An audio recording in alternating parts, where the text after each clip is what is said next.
Hi guys and welcome back to the channel and welcome to another opening reaction video. Today we're checking out a list of openings curated of course by our good friend Pinecino for the winter 2026 season. I'm recording this intro in the future because the intro I actually recorded was really bad. It's something I talked about on stream. If you guys want to check out the streams when I do them where I check out openings, endings and other stuff, you can check out the link down below, or you can type in what is on the screen right now, which is twitch.tv/Jasmer. I try to go live there at least once a week where I can check out openings, endings, etc. I'm recording this in the future because that intro was terrible. As soon as I finished recording it, I even said on stream, I was like, that's a really bad intro. I'm probably going to re-record it. And it's taken me a few weeks because I've been so busy and I just haven't had the time to sit down and actually edit this video, record a new intro or anything like that. I just wanted to say this was truly one of the best lists in general that I've checked out on this channel. Like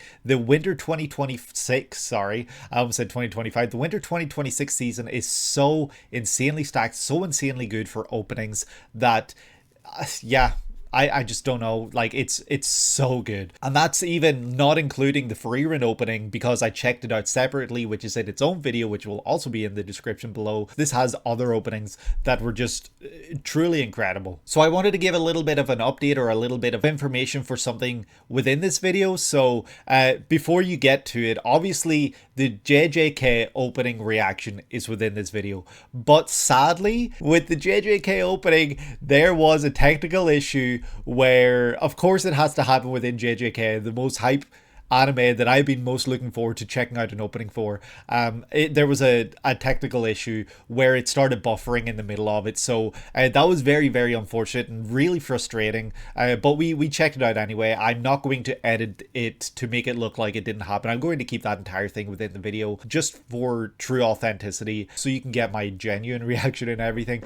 But because of that, I wanted to kind of go on an apology tour for that technical issue where I will be checking out the entire music video and song for AIZO by King Gnu, and I will include it at the end of the video. So right at the end there will be my reaction. I don't plan to make it very long. I'm going to record it right after this intro actually for that entire song. I have not heard the entire song yet. I have purposely avoided checking out the song. I've wanted to listen to it to add it to my gym playlist and everything, but I've avoided doing it so that I could do this for you guys, because I really truly feel really sorry and bad and terrible, especially for Pinecino, who went to the effort of compiling it and everything, including lyrics, just everything that he did, and then for there to be an issue, I just feel really bad. So I wanted to kind of make it up in as best way that I possibly can. So I will be checking out the entire song, the full song, and including that at the end of the video. But yeah, you guys are in for a treat. If you're still listening to this,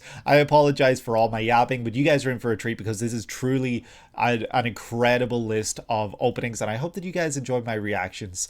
But yeah, not going to yap much longer, just going to jump right into this. I hope that you guys enjoy. There is a costume change, of course, just so that you guys aren't thrown off guard or anything. There will be a Twitch chat. There will be a background blurring. I had to update settings and I haven't figured out the background blurring again, so I have to figure that out. So there's going to be a few changes when it switches over, but I hope that you guys enjoy the video. If you do, please leave a like and subscribe if you have not done so already, and leave a comment down below letting me know your favorite opening within this video. I'm sure that there are going to be many different openings listed because every single one is just that good. If you want to show even more support, you can hit the notification bell down below so that you will be notified when future uploads like this one go live on the channel. I have also recorded the endings and I hope to get that video up very soon as well. And yeah, share this with a friend who you think might enjoy. So yeah, that's it for me. I'm going to just jump right into this. Yeah, I hope that you guys enjoy. Winter 2026 openings.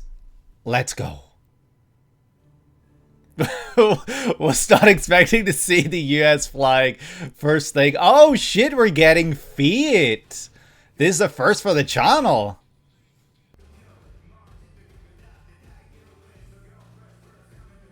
Lot of coin. This animation style looks so unique. This is going real hard. Holy shit.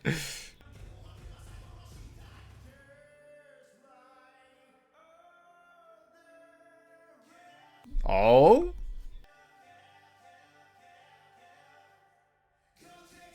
Oh shit. That's sick.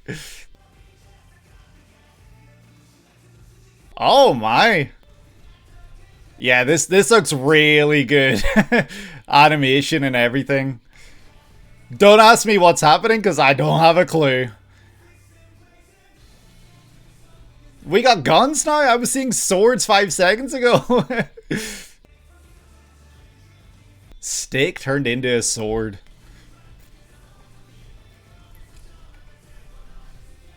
Yeah, this looks like a complete blend of so many different genres or something. It's hard to like pinpoint what's happening here.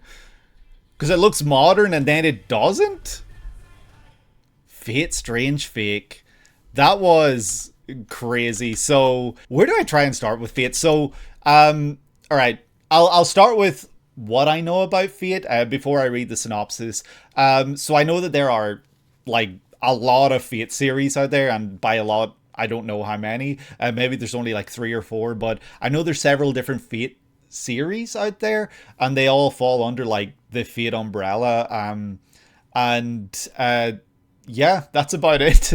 I don't know if they share the same characters, if they share the same world, if the plot is the same throughout, or if it's kind of like, here's one story, here's another, here's another, here's another. That's about it. That's about all I know about Fate. Oh, and they use like historical names or like names of characters that are like mythologic from different mythos, I guess, in different countries, and you know, everything like that. Like there's a Cu Chulainn character which is Irish. It's the only reason I know that, and I feel like I know that because of Final Fantasy 14, ironically, from Pinecino. This is Fate Strange Fake, produced by A1 Pictures, directed by Shun Inokido and Takahito Sakazume, who have been trying to get the series out for a while after a few delays. Really, I'm surprised that there were delays. I feel like Fate's a really popular series. The music is by the Beat Drops, Hiroyuki Sawano. Really, I mean, like, I feel like there's been a lot of Sawano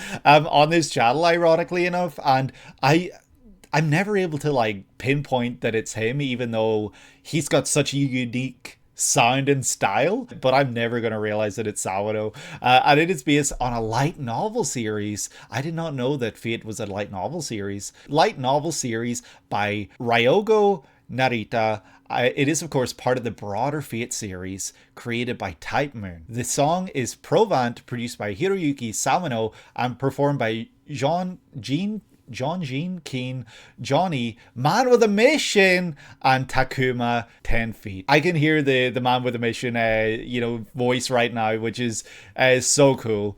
Man with a Mission, I love a good Man with a Mission opening. Yeah, this was really insane because, like I was saying throughout, this felt like a blend of like so many different genres, or maybe not so much genres, but it felt like it goes from a modern setting to kind of like this fantastical, like fantasy setting.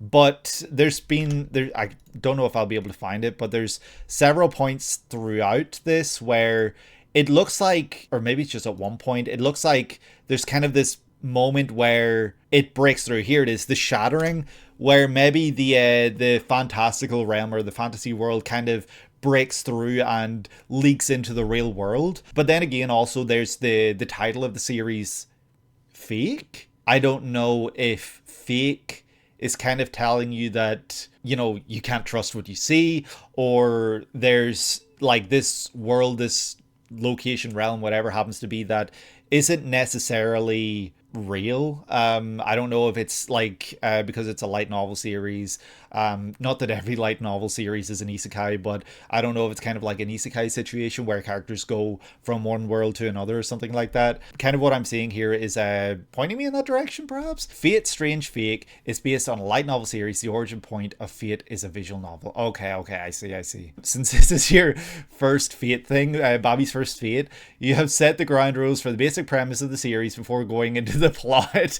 You would have preferred we had gotten to the older entries before this day, but we're here now. That's a shame. 7 mages, masters, all separately summon their own champion servants, who are heroes plucked from history or legend, okay, that are assigned one of 7 classes. See, if I was to guess, I would have just guessed that characters like Kukulin, for example, just to use that because it's a character that I'm aware of. I would have guessed that it was just kind of like a person that unlocks or taps into like this ability where they get like, I don't know, like a weapon or powers, abilities that are kind of not necessarily related to said figure from history, and it's just kind of like using the name as a basis. It's not really like I don't know.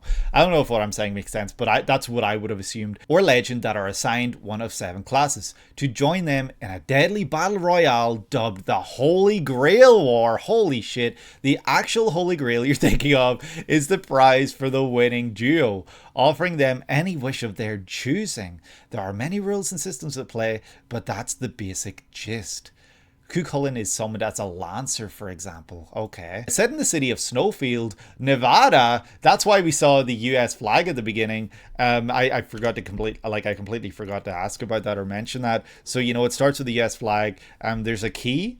Don't know what that's about. That spells out something. I have no idea what that's spelling out, but it looks to be spelling out something. And then you just see like this collage of a lot of stuff. Bullets, obviously.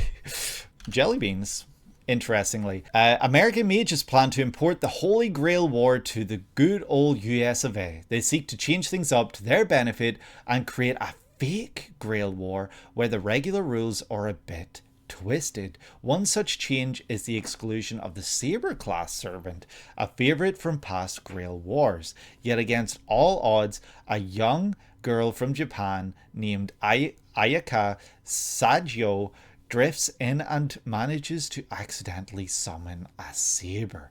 Things go further off the rails from there. Was the saber class banned, or did they twist it that saber classes wouldn't be applicable for such an event? The original light novel's author Ryogo Narita would be known to anime fans of a certain aka years vintage for Durarara and Bakano, the latter being a classic and is also set in America. I have heard of both series, I just don't know them. That's really, really cool though, that one creator created like several huge series, because you know, a lot of times it feels like there's the creators create one huge series and then other things that they create don't necessarily get to the same level.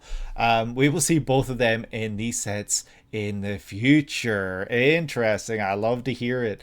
That's something to keep everyone excited for. That's a lot of information to just like take in, because what I'm seeing, I can kind of paint, like in my mind, get a picture now, because there was a point where we see a girl, I think she's coming up here, and I would guess then that she is the Japanese Japanese main character, I guess, who summons a saber. And in summoning a saber class, I wonder if that means she's been banned, or if the rules weren't necessarily saying they were banned, but the rules are twisted to kind of exclude such a class, so she's not necessarily breaking a rule, but she summoned them anyway. Do people that enter this, do they know they're entering this, or is it sometimes like people are just kind of pulled into this world, into this war, this Holy Grail War, without necessarily knowing that they've been pulled into it? Because she doesn't look like, from what I'm seeing here, she doesn't look like the sort of person that would go out of her way to thrust herself into such an intense battle, an intense war. Most knowingly enter in, some are completely accidental. Okay, that's what I'm getting here, because she, like, from what I'm seeing here, she looks very shy. She looks very well, she does look like she's in distress, absolutely, but she looks like she's a introvert. She looks like she maybe would be an introvert. When we see her later on as well, when she's like walking, I'm guessing this is the saber that she summons. He looks really cool. She's not looking up, she's looking kind of ahead, but also kind of down. You know, like she doesn't look like your standard typical action main hero who would be out there making big moves. She looks kind of like a not so sure of herself, not so confident in herself kind of character. But I'm sure that turns on its head the more we see her. And I wonder then if the champion, is that what they were called? I can't remember what they were called. Yeah, champion. The champion that they summon into this world, their strength and their power power are directly related to the inner strength or a certain aspect of the individual, or if it's kind of just all up to fate, which might in turn be why the series is called Fate, because there's no necessarily telling who you're going to bring in here. But then also maybe Fate has a different reason for the title, like maybe it's related to the fact that the winner is fated to win this Holy Grail or whatever. You mentioned that the US has incorporated their own version of this war, so is it that there are several wars that happen around the world, and then the winners of each kind of will be put together for one final super duper war, and the winner will win the Holy Grail, or is the Holy Grail just something that gets passed around every year, every so often? Fate is also a series in general where a bunch of rules are thrown at you only to be broken soon after. Oh no, there's actually more about her that you could go into, but we'll do that when we get to the original Fate anime openings eventually. So she is in other series. Interesting, because the way you described her for this opening, it sounded like she was a Fate strange fake, is that what this is called, exclusive character where she unknowingly accidentally summons in a saber, blah blah blah. Most of the Grail Wars that we've seen have been coincidentally happening in Japan a lot. All of this exposition that you're throwing at me, Pinecino, is very feels very tragic. I was trying to read Modulo the past 2 nights. I can read 2 chapters before I feel sleepy because there's so much reading. We see like several other characters. I do really like the look of this character that I was on at the end there. He does seem to be the saber character, I guess you would say. I guess that makes sense then why I was saying it looks like there's like a fantasy aspect to this and a modern aspect to it, because it looks like it's blending both, and now I can kind of understand why. What if you said that I would never have guessed. Gege is a huge fan of Fate. GG, of course, as I used to call him. Fresh water, purified drinking water. Interesting that there's a sign for water and then she's drinking water. I wonder if water is kind of this rare substance or rare thing. I thought it was really interesting as well that we see several times where there's people using swords and stuff, and then there's people using guns. It is Nevada. So I don't know then if the people using guns are the real people. And then you see here it looks like someone using a bow, an arrow, like in the background. So I don't know if the people using guns are the real people, if they're also participating, because I know you said the winning duo would win the Holy Grail. So I don't know if that means that the summoner, the master, I think they were called, also fights, or if they kind of just like stand behind their stand, kind of like JoJo type thing where they don't really get involved, they just watch the summoned, the champion do all the fighting. From this image alone, it looks like the summoner and the champion both fight. The character designs look sick. This scene right here where we see the saber class summoning a sword and then not, but this like sword or saber, I guess, looks really cool, like a saber of light. The way that it's summoned and everything, the character designs look so sick. I know I've already said that, and the way this looks so original, like so unique. A1 Pictures, are they like A1 Pictures, did they not also do like Kaguya and Oshi no Ko, or am I insane? Yeah, they did Kaguya. They didn't do Oshi no Ko, but yeah, like that. A1 Picture also did Solo Leveling. Okay, I knew that A1 Pictures have shown up in the past, and the way this looks absolutely incredible. I don't know what else to say about it. It looks stunning. Like there's a certain look to it that might make sense, where it almost is reminding me, like this is gonna sound stupid, but it's almost reminding me of like Frieren at times, where there's kind of like the way the backgrounds are done and everything, where it's kind of like this fuzzy look to it or something, like I don't know. But also like then there are times where it just has so much detail and quality, and the lighting and coloring, it's just sick. Everything about this is phenomenal. And the sound of this as well, Man with a Mission and Sawano teaming up together is an absolute dream made in heaven. Like, that is honestly peak right there, and I am so glad that we checked this one out, because this is going to be a really strong contender for best opening for today already, and we've only just started. This is the very first opening, and this is so good. This was delayed multiple times because they wanted to aim for the highest quality possible. You gotta love that. Ufotable basically dictated the look for Fate for like a decade. Really, they had done Fate prior to this entry, so they had a tall order to measure up to. That's insane. I know, I don't even know how to pronounce. Is it Ufotable? I've always pronounced Ufotable in my head because I'm thinking like UFO. And obviously I only know them from Kimetsu no Yaiba, Demon Slayer, which is I've got a very strained relationship with that series. The last season I watched was season 3.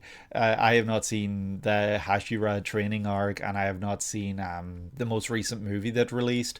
But say what you will about Kimetsu no Yaiba, it is easily one of the slickest and coolest looking series out there, especially in this modern era. I see now what you mean, that they had a tall order to measure up to, because if Fate looked anything like that series, A1 Pictures had a tall order in front of them, but I know that they can do it, because if I've learned anything from the past few years, Solo Leveling is one of the most intense and coolest action animated series out there in the past handful of years. So I'm sure that they are doing an incredible job with this. I hope that they're doing an incredible job. I hope that the Fate fans are being fed, and I'm sure that they are, because if this opening is anything to go by, this series isn't safe, fans. Fate was what they were known for before going into Kimetsu no Yaiba. I mean, that makes sense. You said for a decade prior to this, and Demon Slayer Kimetsu no Yaiba started like, what, 5 years ago? The anime, that is. It's a buff. Yeah, I really hope so, because this, if the exposition is anything to go by, I'm sure that this airing alongside Culling Games JJK is an absolute mind-blowing kind of situation. People have a lot to wrap their minds around. I'm sure that they're coming out of the week absolutely numb, trying to process what happened in the previous week while still consuming this week's content. I think that Fate would be a really interesting one to learn more about, because this has been just enough to make me really interested and really intrigued, but there's still a lot of questions that I have, and I have asked a lot of questions that I haven't been answered, which I think is really cool, because Pinecino has said that we will check out Fate down the line, a grander, dive into Fate. This just had better horse animation than you fear will be in all of Steel Ball Run. Oh no. Did it have better horse animation than Uma though? That's the true question. I'm surprised there's horses in this. I don't remember seeing any sign of horse. Better animation than in Uma. Okay. You've sold me. A1 Pictures might just be like one of the best out there right now when it comes to animation. And like, let's not keep skipping over the fact that this was Sawano, and was it just the singer for Man with a Mission? Because obviously Sawano would have done all the instrumentation and everything, so it would have just been the lead singer for Man with a Mission, which he has such a cool voice. Like, I've been talking about this for like 20 minutes, and this is going to be either a very long video or a very front loaded video where I just talk about Fate the whole time, but we'll see where the wind takes us. He's got such a great voice, and so recognizable as well, that I am kind of beating myself up, and I'm a little disappointed with myself that I didn't recognize that this was a Man with a Mission's singer. Obviously Man with a Mission also ironically did an opening for, unless I'm crazy, they did an opening for Kimetsu no Yaiba, which we were just talking about. Takuma was there to sing with them. I don't know then really if I have much more to say about this other than this is like such an incredible way to start a video. I couldn't think of a better way to start than with Bobby's first entry, look into Fate, and yeah, we're gonna see more Fate in the future. We're gonna see more of Ryogo Narita's works in the future with Durarara. I don't know if I should be rolling the R's. I don't know if that's and of course Bakano. We're gonna be checking those out down the line. And yeah, like so many promises to come and very exciting, and this was cool. This was really great. But we're maybe going to move on to the second one, so we're going to see what we get in the second opening, hopefully with a little less exposition. But then I love learning about the series, so I'm not complaining. But you know, we're going to see what we get in opening number 2. Here we go. Oh wow.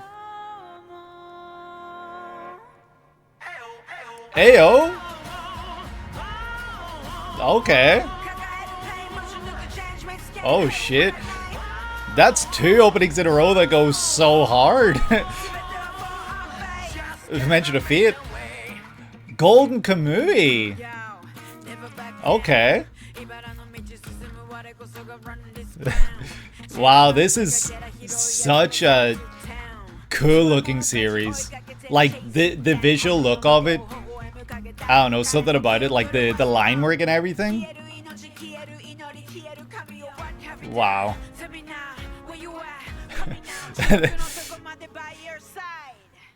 Speaking of like swords and guns again.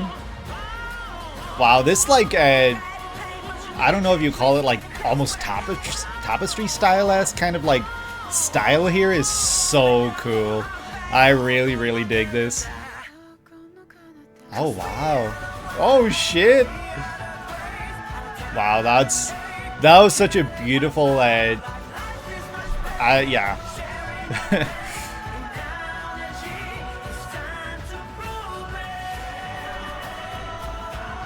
that was so cool. The way it just like got so clear at the end. Beyond the Gold. Man, that was great. That was a really good opening. And I loved, like, I know it's nothing like it at all, but the way everything kind of came together at the end when we saw this character, and it got so beautiful, and like it really had like a moment of clarity, it felt like. It's so telling of maybe this character's importance and who she is in this world and what she means to this other character, I guess, that we see at the end. Though in saying that, it almost seems like she's reaching out to him for help or assistance or something, but maybe from the way that this kind of played out from the sound of the opening, he maybe needs her as much as she needs him. Maybe it's like this two-way thing that it maybe doesn't seem that way from the series beginning. Golden Kamuy, this was so cool, because I think we checked out an ending for last season, but that was it. It's really great to see this back in the channel again. The way this looks is honestly breathtaking. Like the way the line work is done, the way the coloring is done, obviously like the style and everything. What I've seen, which isn't much, it's just mostly like manga volume covers, the style and look of the manga looks so well presented in this anime. Like it looks very like almost just copy paste almost. So the character designer and the person who translated those designs to the anime visual style did such a phenomenal job, I would say. We didn't check out the ending, did we not? But there's something that's, maybe it's just kind of like the style or something, but there's something that's reminding me as well of Kingdom from like recent openings endings that I've seen, and I don't know if it's kind of like the line work, like the outlines and everything, that's just making me think of that, and maybe also like the more dated setting that this seems to be set in and everything, that's also making me feel that way. But yeah, just something about it looks so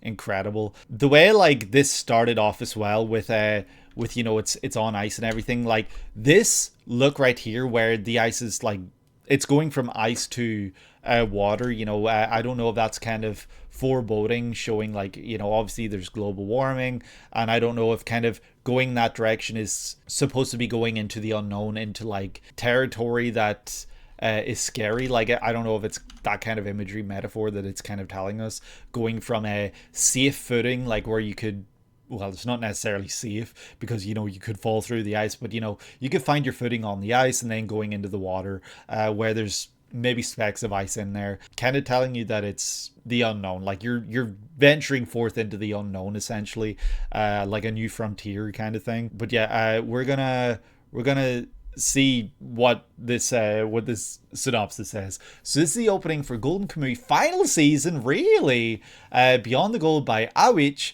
Shangri-La opening 4, and Ali, really.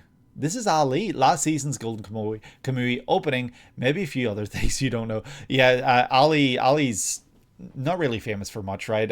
What did he do? The Uram Raj opening or ending, right? He did the Uram. I feel like that's probably what he's most known for, right? The opening and ending were storyboarded by Satoru Noda, the original manga author. Really? That's so cool. That's actually really cool. I love that they got him involved. The ending in particular is kind of nutty looking. Well, I'm excited to hopefully check that one out in the future. It was that opening we saw in the past set, for the record, not the ending. Okay. I got a little confused, but that's really cool. For a refresher, the series follows a variety of lunatics and fringe factions, all vying for the location of the legendary gold of the Ainu, the indigenous people of Hokkaido. So that makes sense then why there's a lot of gold in this, and there's kind of indigenous symbolism, imagery, you know, where we see like in a lot of like nature, like in touch with nature, in tune with nature and everything, with like the deer, the wolves, and everything like that. But then at points you see humans enter that. Towards the end as well, you see humans alongside wolves, so it's kind of like humans coexisting with wolves, which is probably the indigenous way, and maybe it's kind of telling us what they need to do in order to reach this treasure, this gold, changing your outlook, changing the way you are. And I don't know,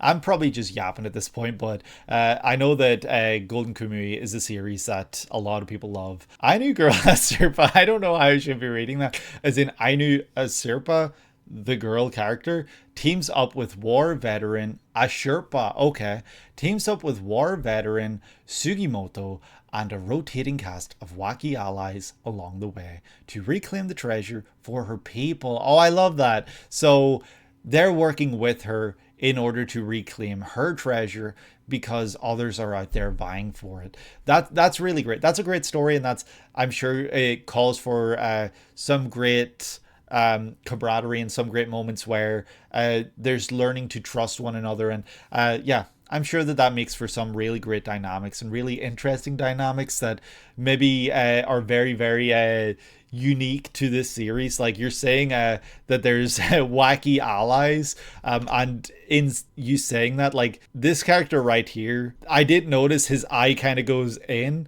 and I'm sure that's a very unique quirk to this character. And he's also, like, when he's staring ahead, you'll have to remind me of the character's name, but just something about his black eyes remind me a lot of Killua's brother from Hunter x Hunter. Can't remember his name. I feel like it's like Illumi. Reminds me of that. Okay, I got it right. Nice. I'm surprised I got that. It reminds me of that because of the like deadpan, like black eyes. Like he just looks like there's no emotion there whatsoever. And you think this is a masterpiece. Maybe I should check this out. Like, I feel like I remember you telling me that I should probably read it though, opposed to watching the anime. So maybe this is another one that I should check out at some point. This guy also has little stickmen on his face. So yeah, I feel like I could probably pause it at some point and find something really quirky about each of these characters. Is this a guy smitten by love? Because it looks like that's a heart on the top left there. Kind of like your Sanji type character, perhaps. I'm not going to go through and figure out every individual character's thing. This does look like it has a really interesting cast of characters for sure. I'm not going to doubt you, but this did look very fun. It did look kind of intense at times as well throughout this, like scenes like this where it's really dark. This is maybe highlighting characters that we can't trust, stomping us out and everything, which is really, really cool, because right after that it gets blurry and it actually looks like we're in the perspective of someone that has just been stomped on, because you see the blood splattering. So I would guess that these are characters we can't trust. But the really interesting thing about it is that this guy that's on the left of he's wearing a similar uniform to our main character, Sugimoto. So I don't know if there's any backstabbing, or maybe they were in the same army, because you said he was a war veteran, so they maybe fought alongside one another in the past. But now they've split off, they've got different ideals, they've got different goals, they work for different people. Maybe we saw like a sack of gold early in this. I won't be able to find it. You see gold coins, so maybe this guy then that I was just talking about, I'm not going to be able to find him again, typical. This guy here, he's kind of like a contracted hitman, or like some sort of bodyguard, and he's been hired. Like maybe that's kind of his deal, because from his face, like, yes, he's done the deed, like he's maybe just killed someone, he stomped their face in, but he's also like kind of like, I don't know, something about his face, he's looking ahead, he's looking in the direction of where there's light, so maybe there's some saving him.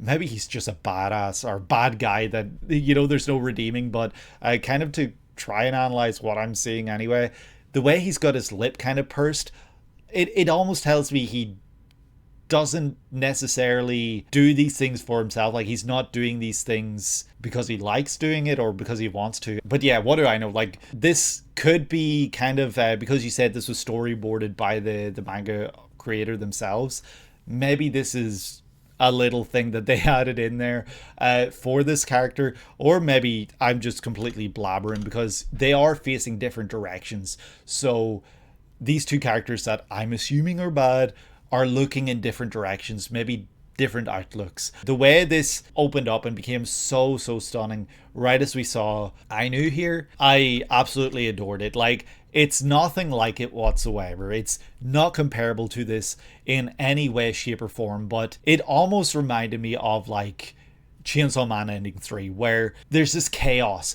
I'm not saying this opening had chaos, far from it. It was oh, a Sherpa. Okay, a Sherpa, forgive me. Before this, it was also very beautiful. It was a great song. It was very, very touching, I would say. And, for a final season opening, I couldn't think of a better way to do it. The way it switched up when it showed her, though, does remind me almost of like in Chainsaw Man Ending 3, where we see Makima and the chaos goes away and it's just this really beautiful track. Then nothing like it in any way, but there was that little aspect that it did make me think of it. But yeah, the way that there's like a rainbow and everything, like the colors and everything used, she is full of life and light, and we see all of the beauty of the world, like, that she's looking at, presumably. And then I think it's really cool then that we see that very same field go through the seasons, where it's full of flowers, it's full of like just grass, it's got like dead grass, and then it's just snow, and we see different weather and everything. So talking about like an indigenous tribe, like an indigenous people, I feel like showing like this kind of nature, like the way that without human, what's the word, like disturbance, I guess, it shows like just the way things are, the way things should be in this one field. And I think that's really beautiful. And yeah, I really absolutely adored this. This was such an incredible opening. It's always really surprising to me that I never pick out Ali's voice in any of these, because that's another one that I listen to a lot. Like, I listened to JJK Ending 1 a decent bit, but recently Wildside, the first opening for Beastars, I have been listening to a lot.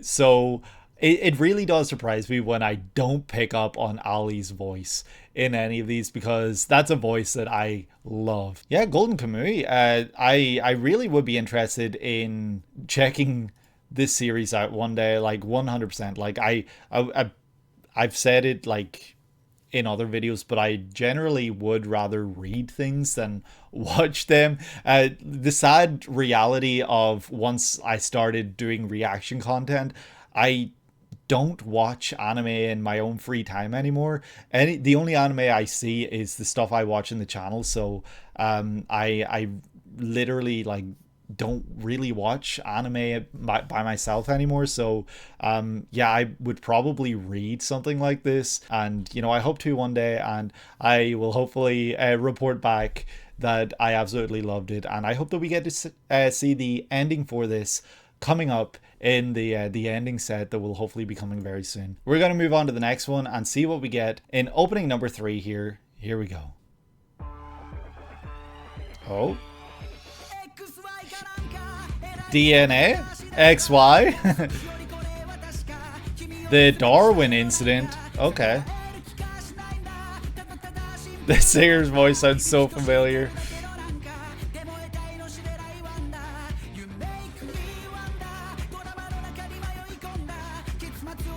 Okay, so we're seeing a... Okay.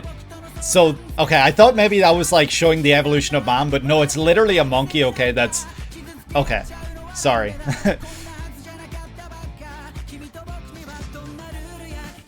Really, really interesting visual style. I feel like this looks really, really unique. Don't think I've seen anything like it. Okay.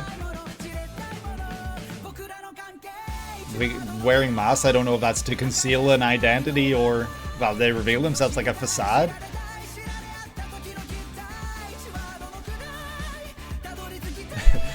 This one's really, really hard to try and figure out what's happening here, but I'll do my best. I don't like the way they looked at each other. I hope this isn't some sort of weird romance.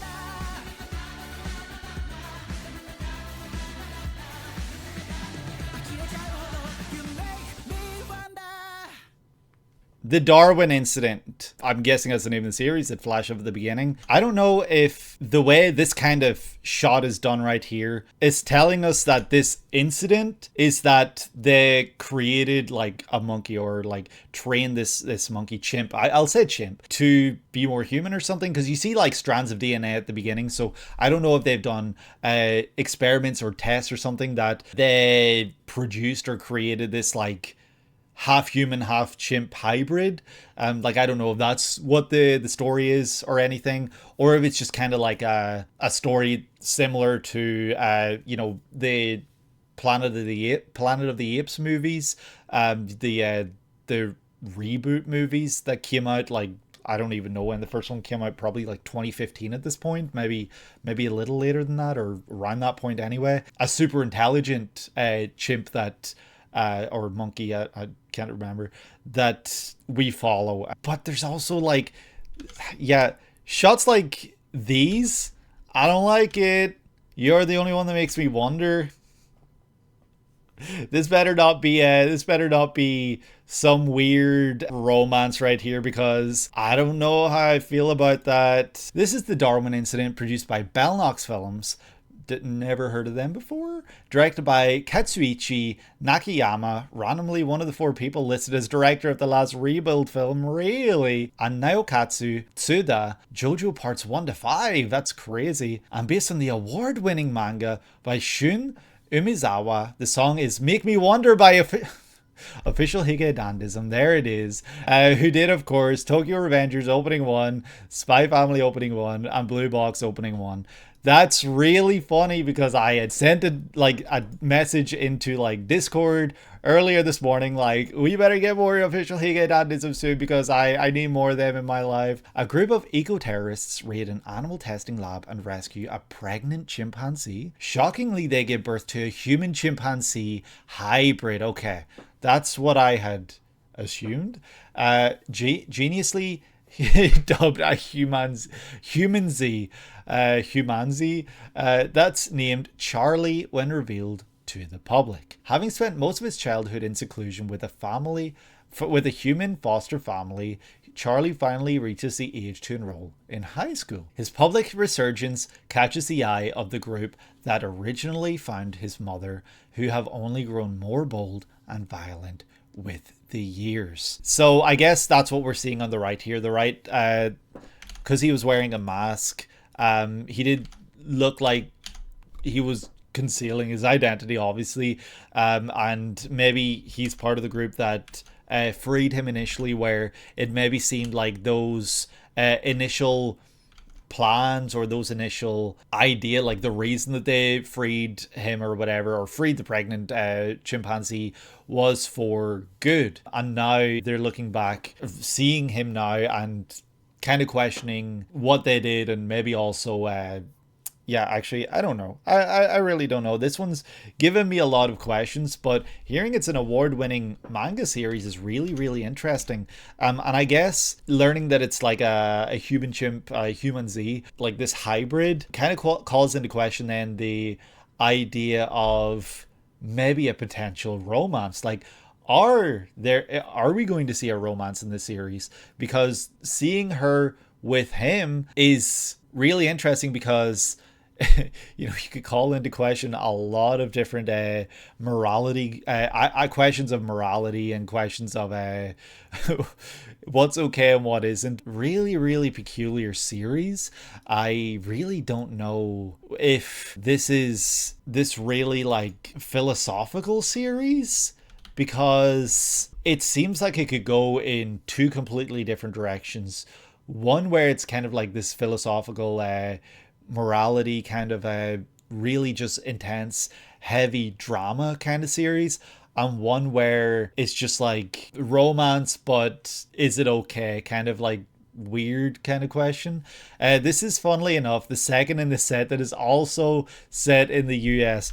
Funny enough, I could have asked that when we saw like a burger joint. I can't even find it, but there was a point where it shows like characters standing in front of like a burger place, and then also, like, funnily enough, we do see like, I'm not going to be able to find it again, but we do see like a typical US police car that drives past. Vegans are doing bombings in this show. What? That's insane. There's a lot of talk of legal rights and people trying to strike up debates in the show, so you don't doubt they'll go into that. That's good to know, because then I could see maybe why it's maybe award winning, or maybe it's just that good in itself. Maybe it is just really damn good. Vegan bombings is insane though. Rise of the Planet of the Apes came out in 2011. Really, that long ago?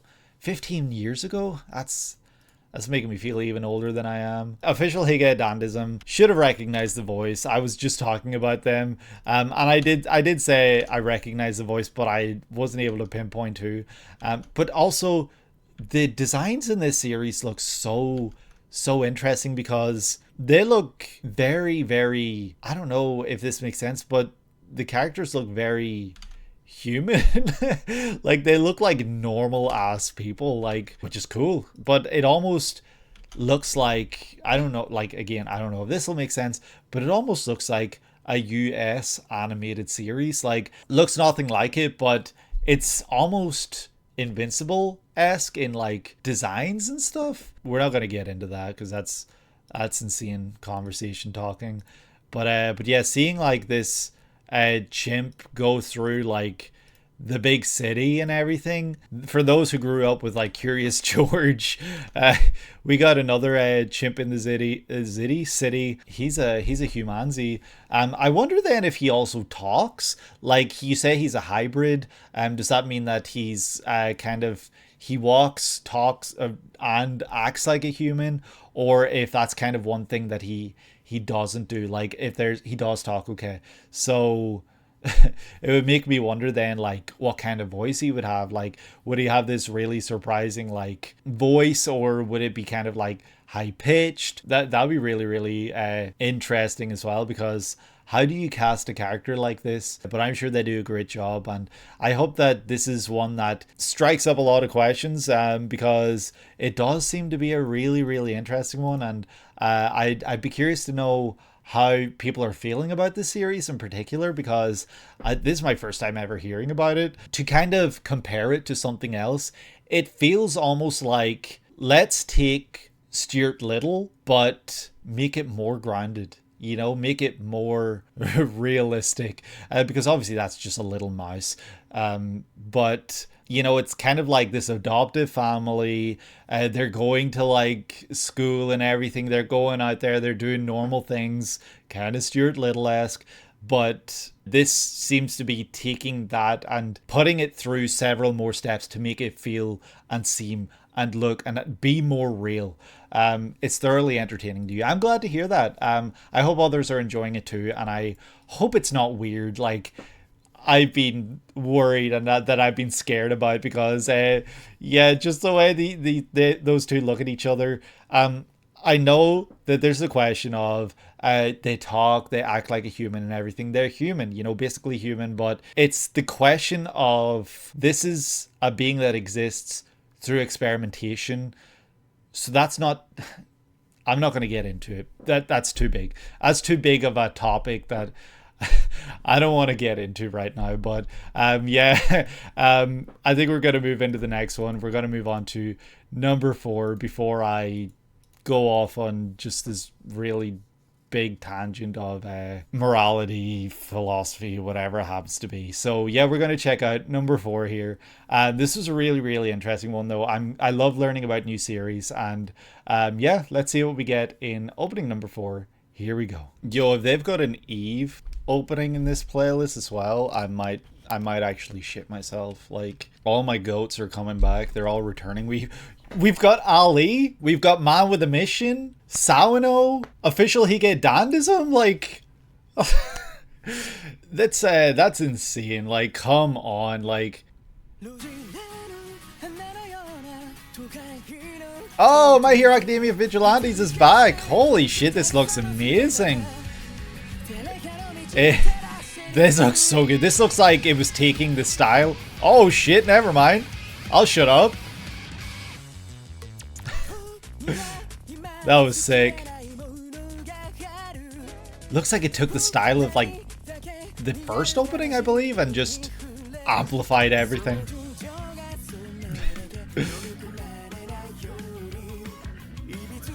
All Might! All the hands reaching up. Is that Ida? Midnight? Everyone is here. Raise her head. Okay.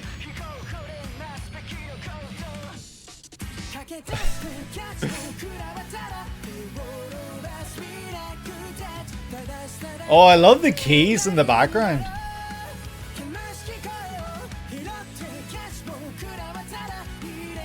Man, this is sick. This is such a slick looking opening. Holy shit. Like, the really cool thing about this, it looks at 3D at times, but it's in such a fun, cool style that it's disguised. Man, that was so good. Holy shit. What I mean by like the just to kind of touch on it, this looks 3D, but it's in this style that like it doesn't look 3D at the same time. I don't know how to phrase it, but wow. Just wow. I don't know really if there's anything more to say, because this is taking what we saw in the opening ending for Vigilantes season 1, really just ramping everything up. This really is like a really damn great looking opening, and that's in a list already of like great looking openings that this one stands out. Obviously very comic booky, and that's what makes it stand out, because again, just parroting what I said probably when I checked out that first opening ending for Vigilantes, I was saying that some of my favorite openings and endings for My Hero Academia proper were the ones that used like a comic book style, because obviously it being a series that's inspired by American comic books, it kind of presenting that style was just a really cool nod to its point of inspiration, but also like it's not only paying homage, but it also shows the characters and the world and the setting and everything in such a fun style and look that we wouldn't see otherwise. This was truly phenomenal looking. Like I really think this one looked incredible. Everything about it, like the flat coloring on the faces, and then the I don't know what you call that, like the spot hatching or whatever on clothing and everything, just to give it like shading, is so damn good. This is the opening for My Hero Academia Vigilantes Season 2 Catch, with several exclamation marks by 3. 3 sounds like a new name. From the very beginning, this sounded great.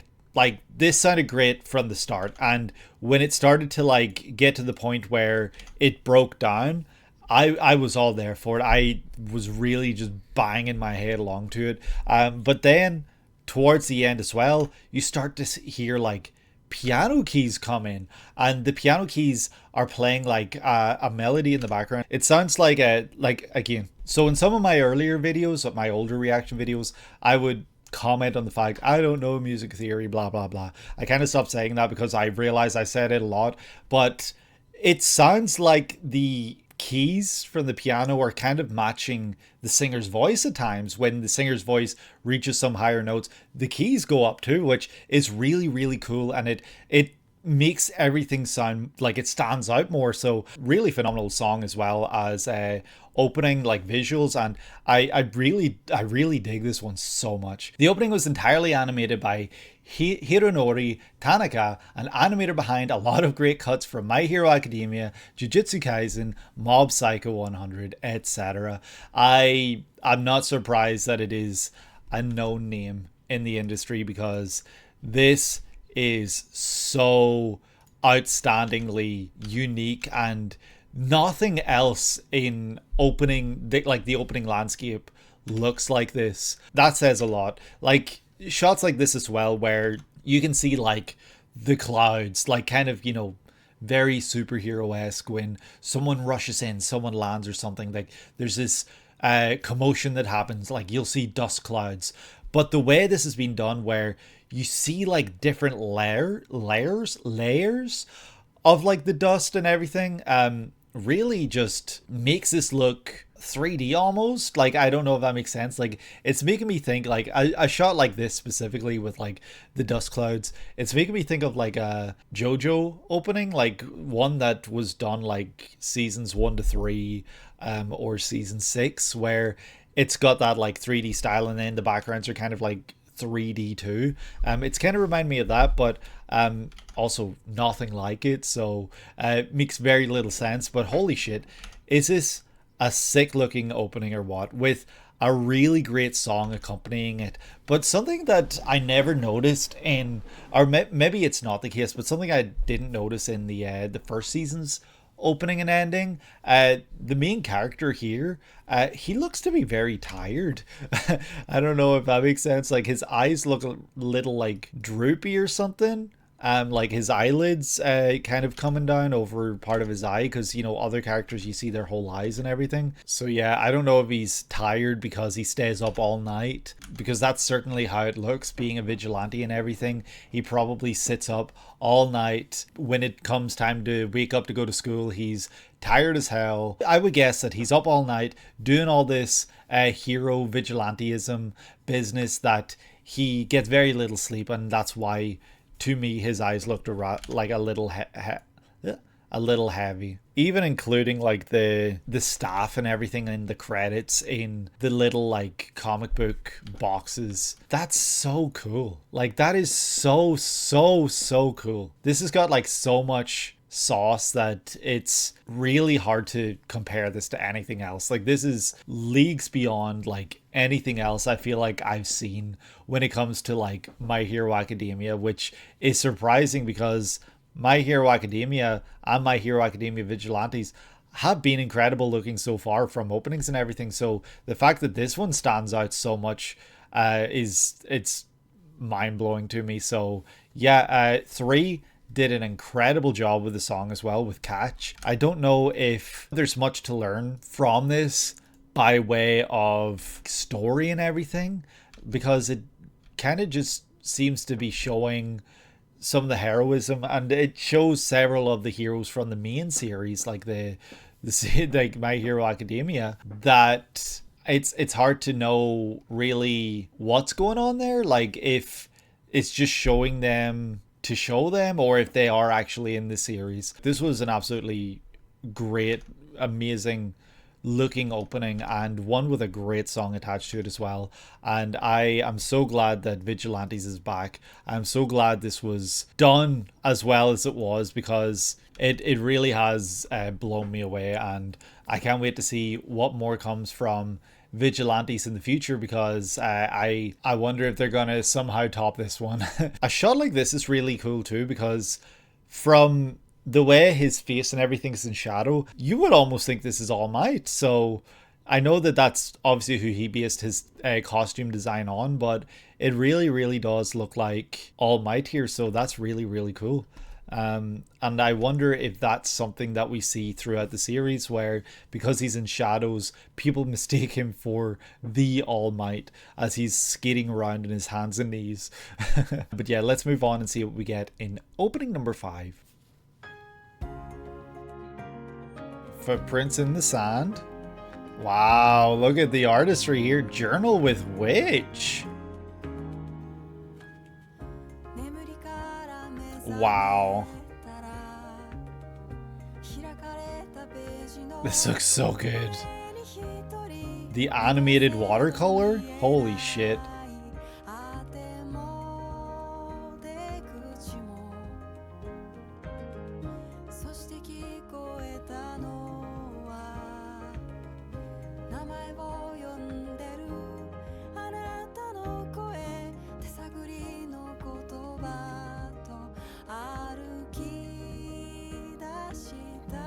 This is very beautiful, which I presume reflects the series well. Oh wow. Oh my.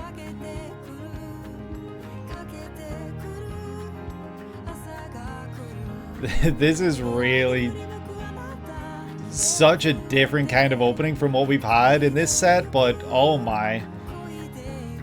This is stunning. Aww.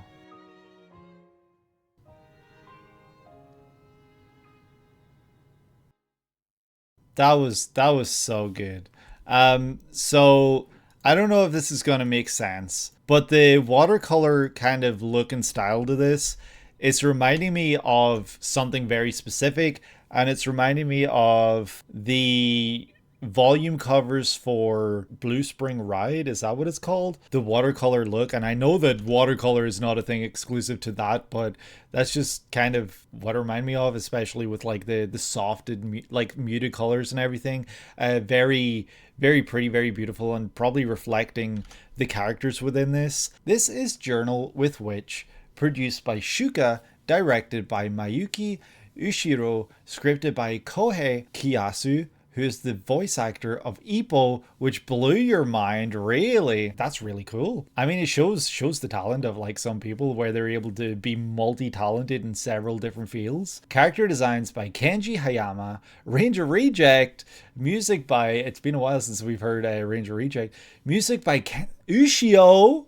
No way. And based on the acclaimed manga by Tomoko Yamashita. The song is Sonare by TOMOO, who did Blue Box Ending 2 and The City Ending. That City Ending is one that I absolutely adore, and I would never, funnily enough, have guessed that this was the same artist. That's really cool. Like, I had never heard of the series before, and now with this opening, I suddenly want to know more. I want to know all about it. Like, is this a romance series? Is it a music series? Because I don't know if I would say romance so much, but maybe.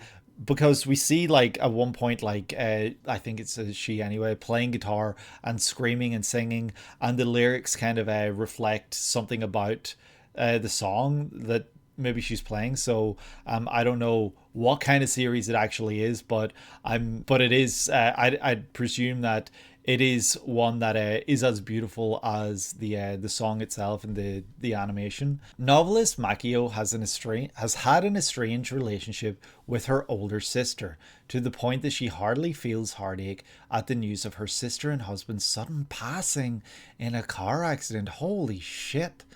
The incident leads Makio to reacquaint with her now orphaned niece, Asa, who is struggling to process her loss. Upon learning no other relatives are willing to take Asa in, Makio assumes the role of guardian and gives the girl a diary to express her own complicated grief. Holy shit. That's heavy. That's really, really heavy. I don't know. Like, I would never... Like, I know that it's called Journal with Witch. Where does witch come into it? I would imagine witch is used in a kind of metaphoric sense. Asa, it's not Asa. Well, I've always pronounced Asa in my head. Like anytime I'm reading Chainsaw Man, it's Asa. That's just the kind of guy I am. I read everything wrong apparently. See, if nobody tells me how to read these things, I'm never gonna know. Pinecino, should you be surprised? You know that I have been pronouncing Reze as Reese this whole time. So yeah, like a concept like this one where it's a very heavy one. Like there's a lot of, I'm sure, like depth to the despair within this. Like I'm sure that the way that the young girl, what's her name, Asa, of course, the way that she experiences this grief must be very shocking and surprising to her, especially if nobody else is willing to take her in. The fact that nobody else was willing to take this poor girl in, and now Makio, who is a novelist, so is someone who writes, like I understand, like, you know, it happens in families where, you know, you will become estranged with certain members of your family. Doesn't necessarily always mean that it's a good thing or a bad thing. Like sometimes, yes, it's good to be estranged from certain people, but other times, you know, it's just the way life goes. Like it's not that you've necessarily cut them out of your life, but you don't know who they are anymore. They've gone a completely different direction. So I would be curious which way that goes, like the estrangement, which kind of form that takes and why it happens. But it is really like kind of gut punching to read that her older sister passed and she really didn't care. Like that is really kind of gut punching, actually, to then have to kind of take in your niece, the child of two people that you essentially didn't have in your life and weren't really like heartbroken by when they passed, taking in someone that you don't know, taking in someone that might remind you of the person that you became estranged with. I'm sure that this makes for some really, really emotional moments within a series. Like I'm sure that I could very, very well imagine this being the kind of series that it's hard to come out of an episode without having, you know, tears in your eyes at the very least, or just like your whole cheeks are soaked. Like this, it really does kind of strike me as that kind of series with that kind of synopsis, especially if the whole kind of episodic format, you know, every so often you'll see her writing in her journal. And I'm sure that there's a lot, like there's probably moments within her life or within her day to day where she sees something or something happens that maybe reminds her of life before she lost her parents. And that's something she has to, you know, sadly accustomed to. And I'm sure that the story kind of like goes in a direction of hope, or maybe not hope, but like I'm sure that there's an overall positive message is what I'm trying to say. But with a premise like that, I'm sure that at least for the very beginning and maybe for a handful of episodes, this is maybe incredibly dark and maybe incredibly just heart-wrenching to follow this young girl. For the record, alongside the two big blockbuster action fests of this season, one being Fate and the other being, I don't know, this is in your top 3 for the season so far. That's insane. And I'm really glad to hear it, because this does sound like the kind of series that does have everything. It does have a winning formula. So I'm glad to hear that it sounds like it's really delivering on that front. The funeral where everyone was bickering and showing little concern. Oh my god, yeah. Little concern for others, unfortunately relatable. Yeah, I know exactly what you mean. It's one thing, yeah, I don't know. Like making for a character like Asa, she has to go through all the stages of grief, every single one. And this series maybe shows every stage of that grief, or maybe it just kind of shows her, like, I don't know if she's putting on a face, putting on a front, and the journal is the only way that she shows her grief, perhaps, because maybe she puts on a face and in front of everyone and acts like everything's okay. Whereas, like, for her to have to live with someone who shows little care for, well, maybe doesn't show little care, but isn't experiencing the same thing you are. Like, the fact that this young child is going through all of this alone is really, really, honestly heartbreaking. And I'm sure that with the series, you said it's delightfully mature. I'm sure that this does not miss any beat when it comes to that, and it tackles every single aspect head on. And yeah, I'm so there for that, because from the looks of this, like the kind of visual style of this, it does almost come across like the sort of visual style you would see in like a romance series, for example. But nothing in this seemed romantic. So that's why I was so like kind of shocked that it had such a style. And I guess later on as well, like I was talking earlier about, you see her like playing guitar and then singing. I guess that can kind of be showing you, I'll not be able to find it here, but that's maybe another outlet for her. Like maybe she finds different outlets that are, I don't know if the word is cathartic for her.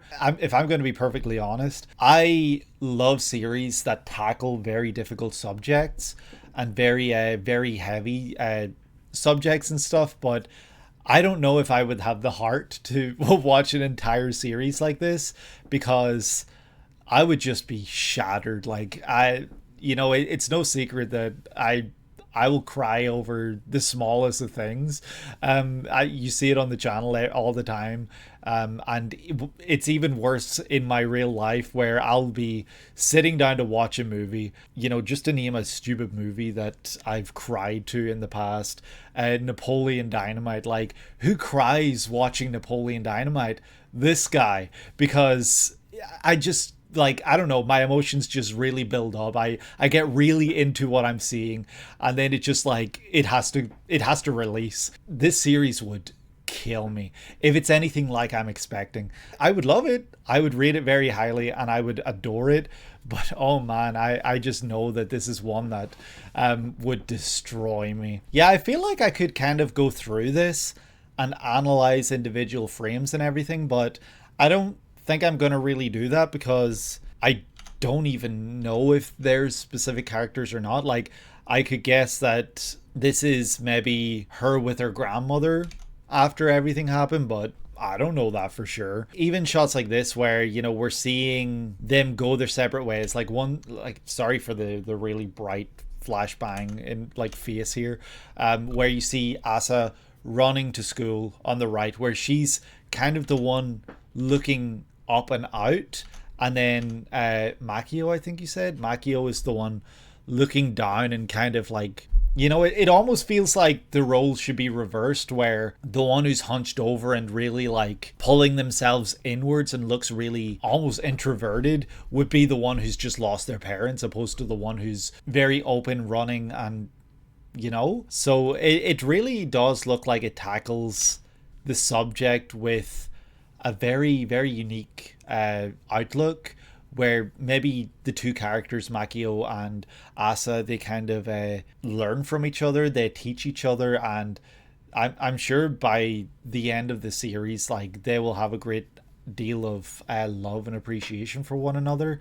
But I'm sure the journey to get to that point is probably a difficult one, where there might be some arguments, there might be some fighting, not necessarily because they hate each other or they dislike each other, but they're going to clash over like their different lives, and suddenly taking in a teenager, I would guess, that has to be really jarring. I absolutely adored this. It was beautiful in every aspect, song and visuals, and it's going to be like, I don't know, man, like, this winter 2026 season has been insanely stacked, full of breathtaking openings.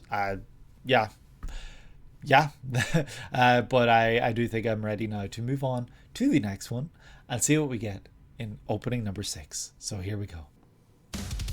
Oh shit! Blaze it! This is intense! Holy shit! Fire Force! Should have guessed from the intensity of that opening. Oh man.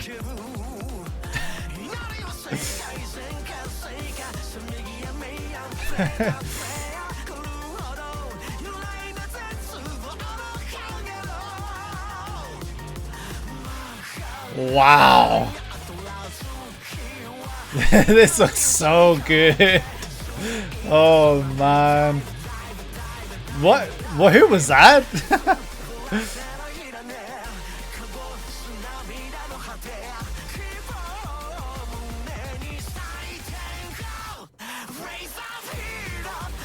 Holy shit. Ignis. Holy shit, this is sick.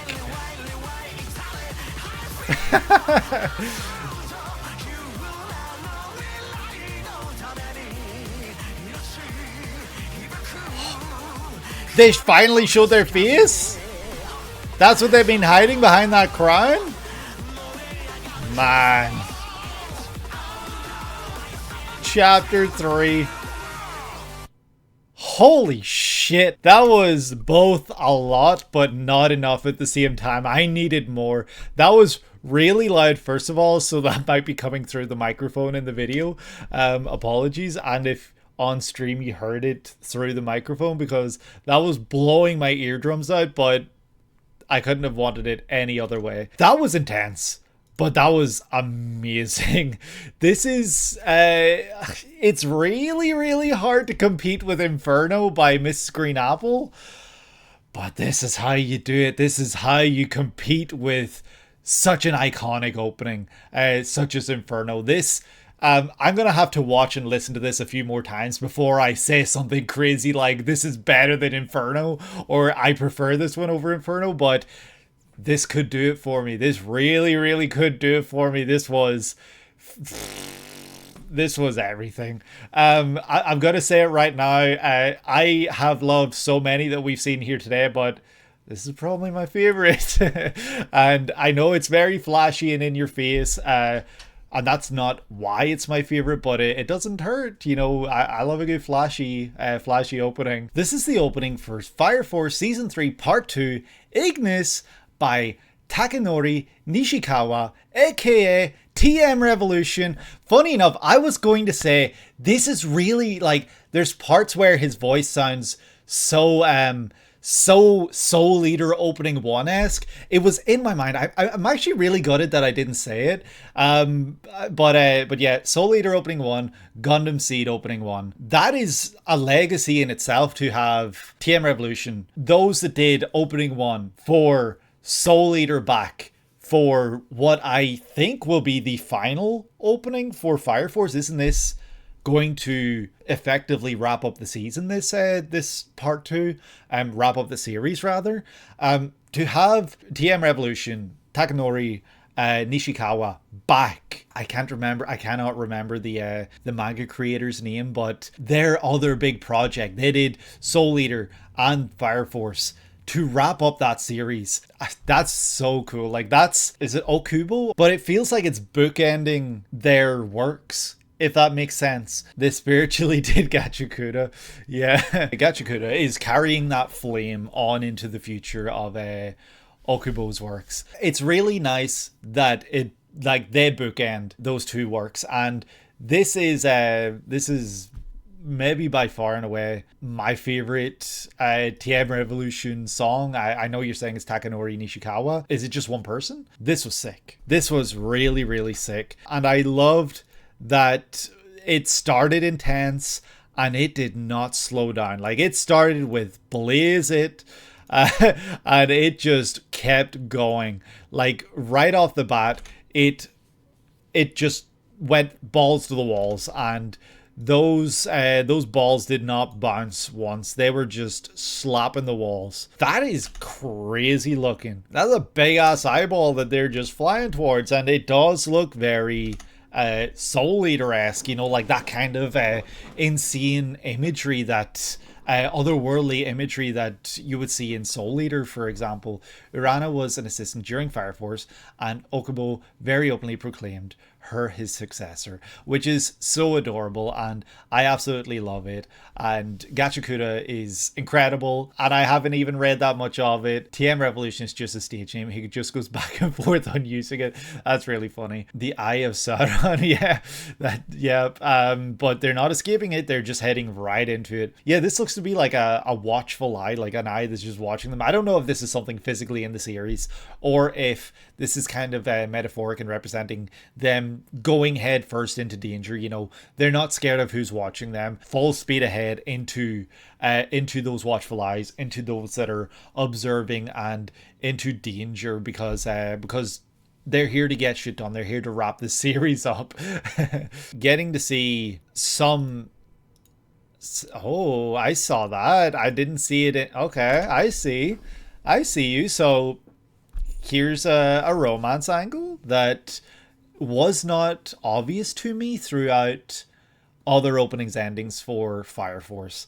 I did not pick up on it at all. But seeing here the way that they stand back to back, it does look very like they're dependent on each other, and it did have this air of potentially there would be something between them. But seeing this final shot right here, which is very brief and very hard to see, actually, it is really, really adorable. But at the same time, the fact that it's such a brief shot has me worried that maybe things don't go the way you want. Like maybe our main character here on the left, maybe he doesn't come out of this okay. Like I'm not sure what kind of wrap up this series would have, but yeah, it definitely has me worried that something might happen here. And he's also crying when he looks towards what I think is our main character.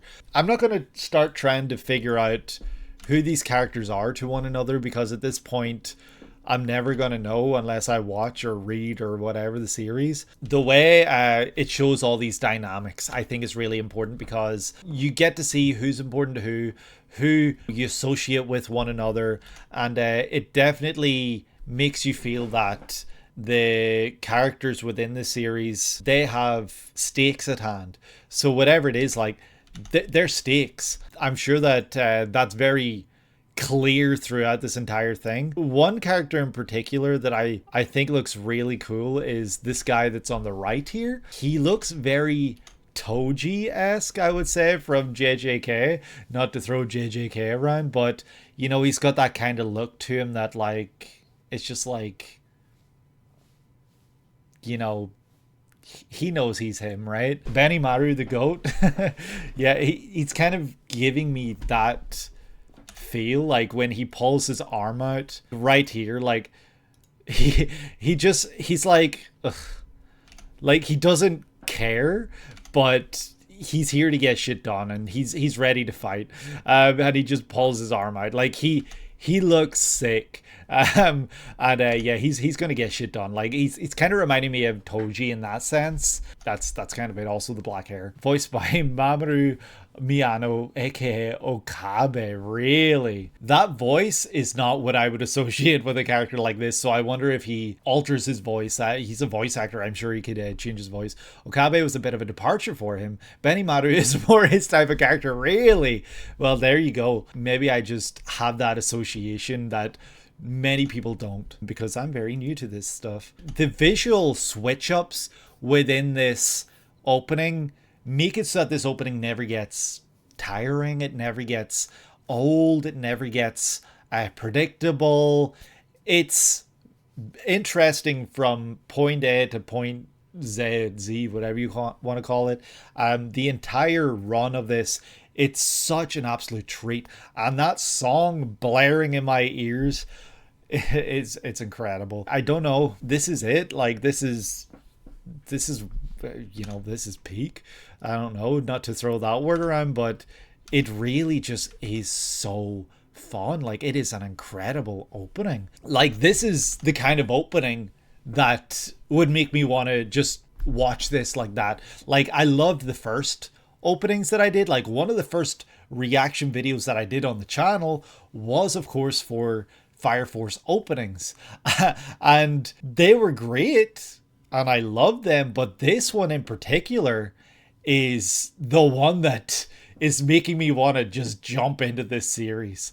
And maybe it's also because I'm maybe seeing a bit more. It's kind of showing me dynamics and it's kind of cluing me into different things in the series.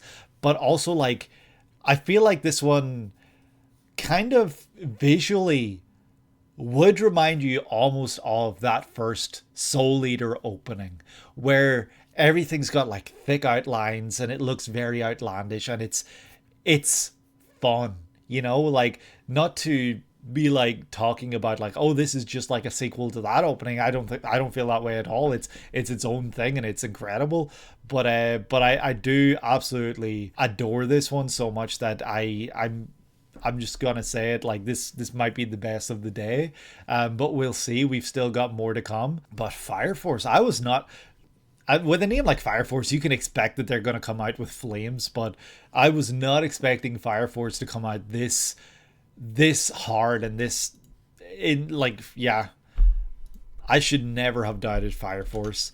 Maybe it's because the most recent opening prior to this one was such a completely different direction that they slowed it down, and it was so different from what, you know, you would come to expect from a Fire Force opening, that maybe I just thought that with this being the final opening, it would have felt more kind of samey to that most recent one, and not so much like a kick-ass, we're here to get shit done, you're not gonna leave disappointed, like, kind of opening, which this was. Miss Green Apple to open a series and TM Revolution to finish a series is, it's mind-blowing. Like, it really is great. And of course we got Ida on the left there. I feel like every time I watched Fire Force opening ending video or something, I had to comment on the fact he reminded me of Ida.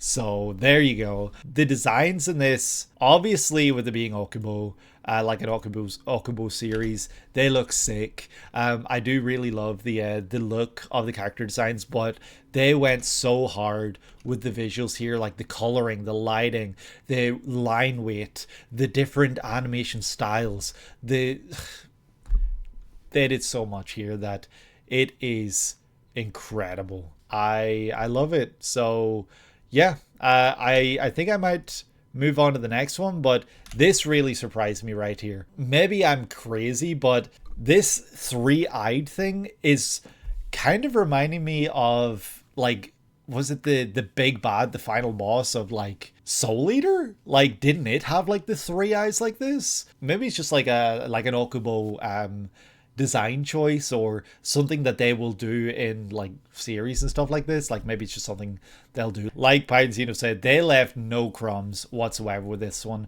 They knew that this was the final opening. They knew that this was going to wrap up the series, and they went for it. That surprised you too, since it hasn't happened in the series yet, so it spoiled you. Oh no! David Production. I forgot this was David Production. Holy shit. David Production, man. They really surprise me sometimes. We're going to move on to the next one and see what we get. Here we go. Man, that was so good. The run of openings that Fire Force had is generational, like, without a doubt. Okay. Is that a crime? Or Crying of Blood?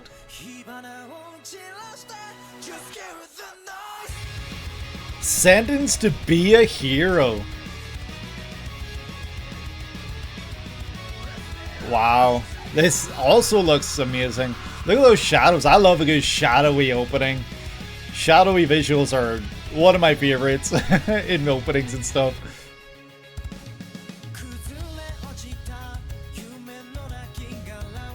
Okay, tattered cloak. Can't feel anything.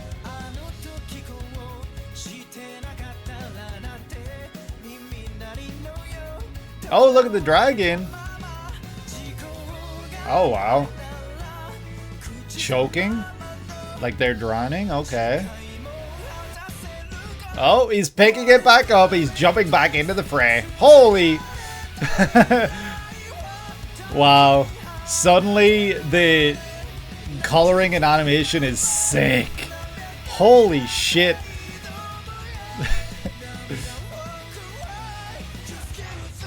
Just kill the noise. Man. Wow, everyone disappearing there? And he's starting to disappear. Okay. That was really, really interesting. And I wonder if all of that kind of visual imagery and like what it's telling us at the end there is related to why it's called Sentenced to Be a Hero. Like, is this the kind of like... Alright, here we go. We're going to compare to something else. The way it looks like it plays out here, it looks like someone that's reliving over and over and over again, trying to get to a finish or something like that. That's kind of what I'm thinking, where he can't save everyone, and so he's sentenced to be a hero once again. But yeah, maybe not. So this is Sentenced to Be a Hero, produced by Studio Kai, directed by Hiroyuki Takashima, scripted by Kenta Ihara, Vinland Saga, and based on the light novel series with art by Mephisto and story by Rocket Shokai. The song is Kill the Noise by SPYAIR. Holy shit. Several iconic Gintama and Haikyuu openings, of course. I did not know this was SPYAIR. Holy shit. It's so good to hear that name again. And to think that this was so different from anything we've heard from SPYAIR. Like, SPYAIR, Haikyuu, and Gintama, like, those openings aren't as heavy as this, right? SPYAIR had to swap out their previous lead vocalist, Ike, for a new member since Ike had to leave for health reasons. Or is it Ike? Forgive me if I'm pronouncing the name wrong, but that's really sad. And not that that would include me in that it was SPYAIR, but like, I guess that kind of explains maybe if the band is going in a different direction with their sound. That's really sad, but I'm glad that they are continuing on, and I hope that he will, he will bounce back and he will return to us with SPYAIR. I thought the singer who sang this Survive Said the Prophet. Yeah, I guess it does have a certain Survive Said the Prophet-esque sound to it. I guess that's more so the heaviness than the singer's voice though. In this world, the title of hero has a twisted meaning. It is given to those convicted of the most heinous crimes and thus sentenced to mandatory military service. Worse yet, they have been stripped of the mercy of death as they are continually resurrected to fight another day. That's what I had guessed. Well, not that they're being resurrected, but I guess that he was coming back and repeating. I guess it's not so much that he's going back in time, but he's coming back to where he is, and just continuing to live. Resurrected to fight another day is insane. Hero Xylo, amid his many battles, encounters a man-made weapon named Teorita, who forms a pact with Xylo to help vanquish his enemies in exchange for some simple companionship. That's really cute, but I wonder if there's some dastardly deviousness associated with that. Like, if it's not so innocent, the man-made weapon named Teorita has some ulterior motives, or if that's not even possible. Like, I don't know. The story in this isn't too standout, though you do appreciate a solid Guts clone every now and then, and Xylo defiantly is one. But the primary draw for the series is the action. The premiere was a double episode feature, and it was practically 40 minutes of non-stop, ludicrously well done action animation, and subsequent episodes haven't really slowed down in that department. It gives the other heavy hitters of the season a run for their money. Oh, definitely. I mean, defiantly makes sense too. I guess this is going to sound like it's got different connotations, not what I mean, but is this like 2026's Solo Leveling, with like it being a hugely action series that Is this drawing in like much of a crowd, I guess, is my next question. Because being so action heavy can draw in like certain crowds of people way better than solo leveling. Holy shit. That is though them's fighting words. That's really cool though. I do like the premise a lot. It's like taking ReZero, which has, you know, like you die, you come back. But it's much different because you're actually coming back to where you are, and it's you're imprisoned basically. Like you can't escape it. Like you're stuck in this loop of non-stop just death, come back, and stuck in battle. So I guess in a way, like those that we see them fighting, they're kind of probably like the ultimate warriors, where you know you can just deploy them into battle. They can kill a few enemies. Even if they're killed, they'll come back, they'll kill a few more, killed, come back. Like it's non-stop. It's like a ridiculous ability, like a ridiculous power to just have a force like this. And I guess the only way you could really beat someone like this, or beat a force like this of those that come back and just fight another day, is to either imprison them that they literally can't fight you anymore, or just have them stuck in some sort of loop or trap where they will die over and over and over and over again as soon as they come back. Like maybe when we saw a character drowning in this, like I would have guessed that the drowning imagery would have been kind of related to, and also like the purple hand, speaking of ReZero, right? The drowning imagery and the being choked, everything like that. I assumed it was metaphoric for not being able to escape, like being trapped and being stuck in this, but maybe it could also be kind of showing you something that has been used in the past to keep a being like this trapped, that they can't escape, that they can't fight anymore. Like they're just being killed over and over and over again. I wonder if, because they're being sent to battle and everything, I wonder if there are other people that, like the enemy tribes or whatever, will take people like this as like pets just to do their own bidding, right? Like I wonder if there's like that kind of aspect of like one side has these forces that never die, but the other side will sometimes steal those forces and force them to do things for them, because you know they do seem really overpowered unless you come up with a system to permanently and repeatedly take care of them. Because they are known criminals, they are completely shat on by everyone else. It's a tad edgy, though, like you hinted, you think the author is a fan of Berserk, so there is an underlying humanity to it. I would think that, because some of the characters we see don't exactly strike me as like the worst of the worst humans. Like this character right here, for one, you're probably about to tell me they are the worst human to ever exist, but from appearance, they just look like a normal person. Like they, but then again, you can't judge anyone by appearance, right? But like I wouldn't have thought that this was like this really terrible person that had to be punished to this horrendous punishment, like such a horrendous human.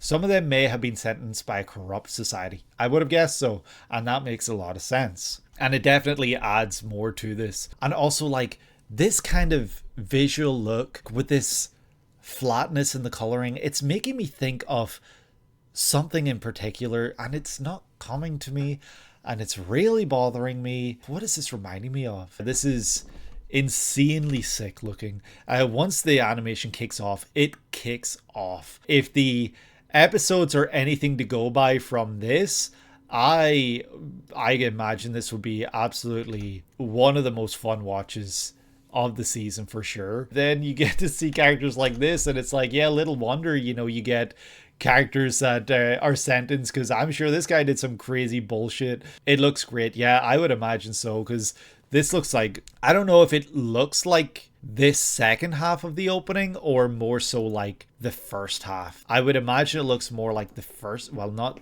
all this, but kind of like when you see still shots. Maybe I'm wrong. Seeing them as well fighting alongside each other.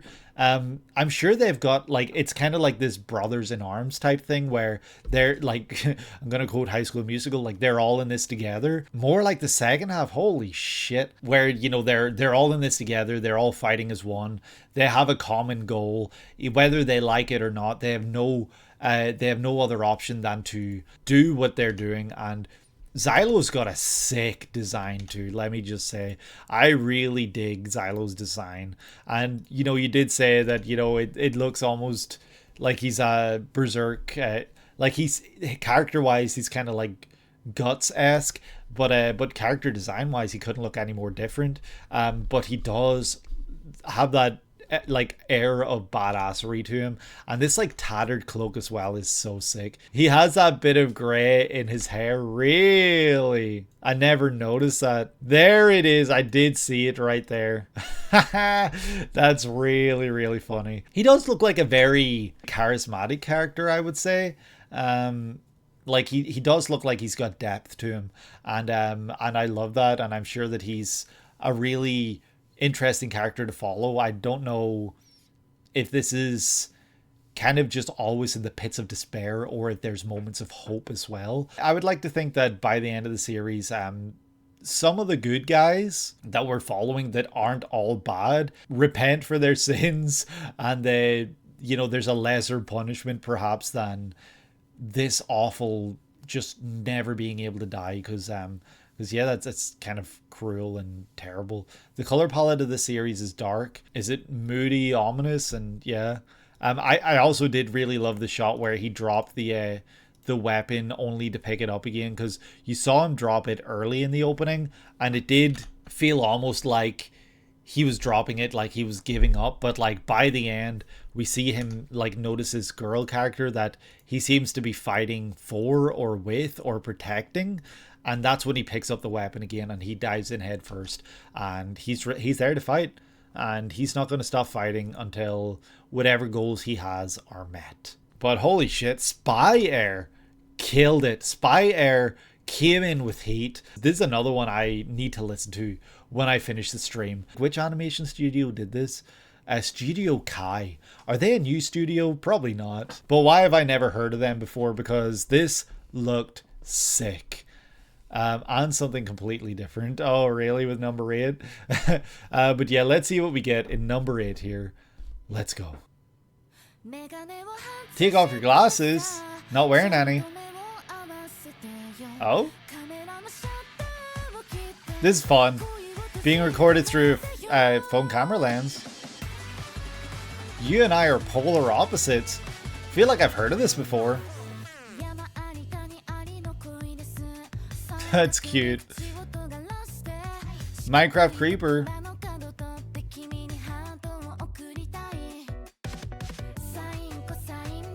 That was really fun.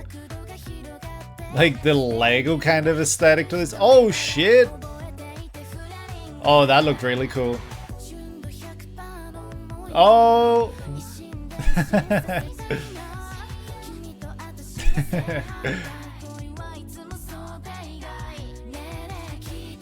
The way they're really going in on the whole opposites thing is so fun.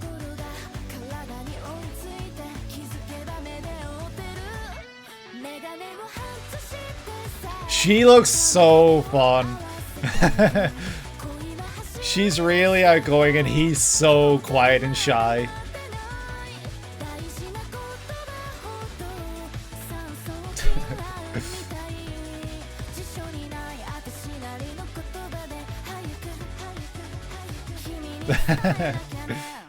That was a really cute, really fun opening. It reminds me a lot of the Miss Maid opening from the visual look of it, as well as the Beastars ending, I think it was, or was it an opening that was done by the same team that did that style, where, you know, you get like shots like these where it looks like they took a cutout and put them behind something real, which in this case would be like water being poured into 2 glasses. This as well, where it's using like real things and like the characters are animated through it. Like there's different things here that are reminding me of that, which, really incredible openings and endings to compare them to. But this one really just takes it and bumps it up and up and up and up and up, and really also goes really hard on the showing how opposite they are, which makes sense because you and I are polar opposites, which I've definitely seen that name before, and I don't think it's something my wife talked about. I don't think so. Maybe it's just something that from being online I've like seen that it exists. This is You and I Are Polar Opposites, produced by Lapintrack Shoshimin, directed by Takakazu Nagatomo, and based on the beloved Jump Plus manga by Kocha Agasawa. That makes a lot of sense why I've seen and heard of this in Jump Plus. And the song is Lose the Frames by Noah, and the animation was directed by Kyohei Ishiguro. Shoshimin Opening 2 and Your Lie in April. So Shoshimin second season's opening and ending were no spoilers, because I was saying it when I was reacting to them. They were some of my favorites from last year.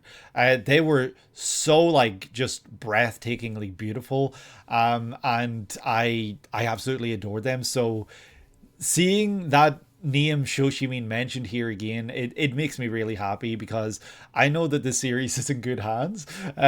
And the opening that we just watched, like, it really stands up against what, the quality that, not that I expect from the team at Lapintrack, but you know what I mean. Your Lie in April, also a series that I know a lot of people love. This is one of the series Jump Plus highlighted when they did their 10th anniversary. Likely when I saw it before. It very well may have been, because I feel like, was that when they were doing like a countdown and you were like sharing the artwork that they were doing for like the 10 to 1 countdown, or was it 1 to 10?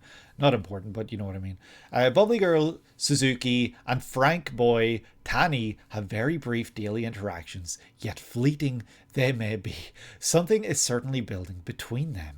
Suzuki admires Tani for lack of concern towards fitting in. Not to get sidetracked, but is Tani kind of like comparable to Komi? Maybe not so much, because Komi like has a lot of anxiety and everything, but people perceive Komi as cool. Is it the same here for Tani, where maybe he's got a lot of anxiety, but the way Suzuki sees it is that he doesn't care as much about all those things to fit in, but really he's like a ball of nerves. Suzuki admires Tani for lack of concern toward fitting in, a worry that dominates her own mind. Okay, so that's really, really interesting. I would not have thought that, because she's so outgoing that I really wouldn't have thought that she had those anxieties in her own mind, that she was worried about fitting in. She was worried about her perception, like how people perceive her. But that's a really cool premise, where she's so outgoing and so bubbly because she wants a certain image, and she wants people to like her, she wants people to see her a certain way, and she's worried that if she doesn't go all out, and if she doesn't like do all of this, people might forget about her, people might not care for her. And that's really, really cool, actually. And I can't think of another series where that is the case, where that is a central focus of one of the characters. So I absolutely actually love that. Suzuki's feelings eventually boil up into an accidental confession of love. Not even just a confession of liking, a confession of love, which to her relief, Tani takes in his stride and accepts. Okay, the two quickly start dating and hijinks ensue. Why do I feel like you say hijinks ensue a lot when it comes to romance series? He's not actually shy, he's actually very direct with everyone, really. So that's why you said he's frank. That's really, really cool. Because he like the way he's standing about, like when they're on stage, if I can find it, maybe not so much on stage, but right here, he kind of looks uncomfortable, I would have thought, like that from perception. How I saw him, he looked uncomfortable, he looked like he didn't want to be there, but he's there for her. I guess that flips how I would have perceived these characters, which is really, really cool because they're polar opposites, but not in the way you would expect, which is really like a really interesting dynamic. And I'm sure that that makes for this to be very unlike anything else in maybe the romance scene. Like, I know that like from looking at this, if I was to compare this to a character dynamic that I have seen in other openings, I would have said maybe Kaguya, because Kaguya seemed very much outgoing, maybe not as insane and bubbly and crazy as Suzuki seems to be. Like, she's literally running around the stage doing airplanes and shit. But she kind of seemed more outgoing, whereas the main character, the guy from Kaguya, he did look more, I don't know if I would say stoic, but definitely not as outgoing as that. Whereas here it's taking that but adding like different flavors, and I think that that's really fun. I hope that people are enjoying this, because this actually I mean, I know I say it a lot and like it might have lost its luster, but this actually, like, from the opening alone obviously, but also the information provided here, it's making me very, very interested in this series. Like, if this is on Jump Plus, like, I wouldn't be opposed to like reading this if this is you know, something that people really enjoy. But I don't know if I'll do that, because I'm slowly but surely getting through Modulo, JJK Modulo, because, you know, I can read 2 chapters a night before I start to feel sleepy, because there are so many words every single chapter that my eyes just get heavy. So, you know, it might be a while before I check out something like that, but I'm always looking for more things to read. I've kind of got back into reading manga, so you know, I'm definitely always open. So if this is something that maybe would be recommended, like, I wouldn't be opposed to it, because it does feel very fresh. It feels like a very very fun idea. And Kaguya, they're both very confident, outgoing idiots.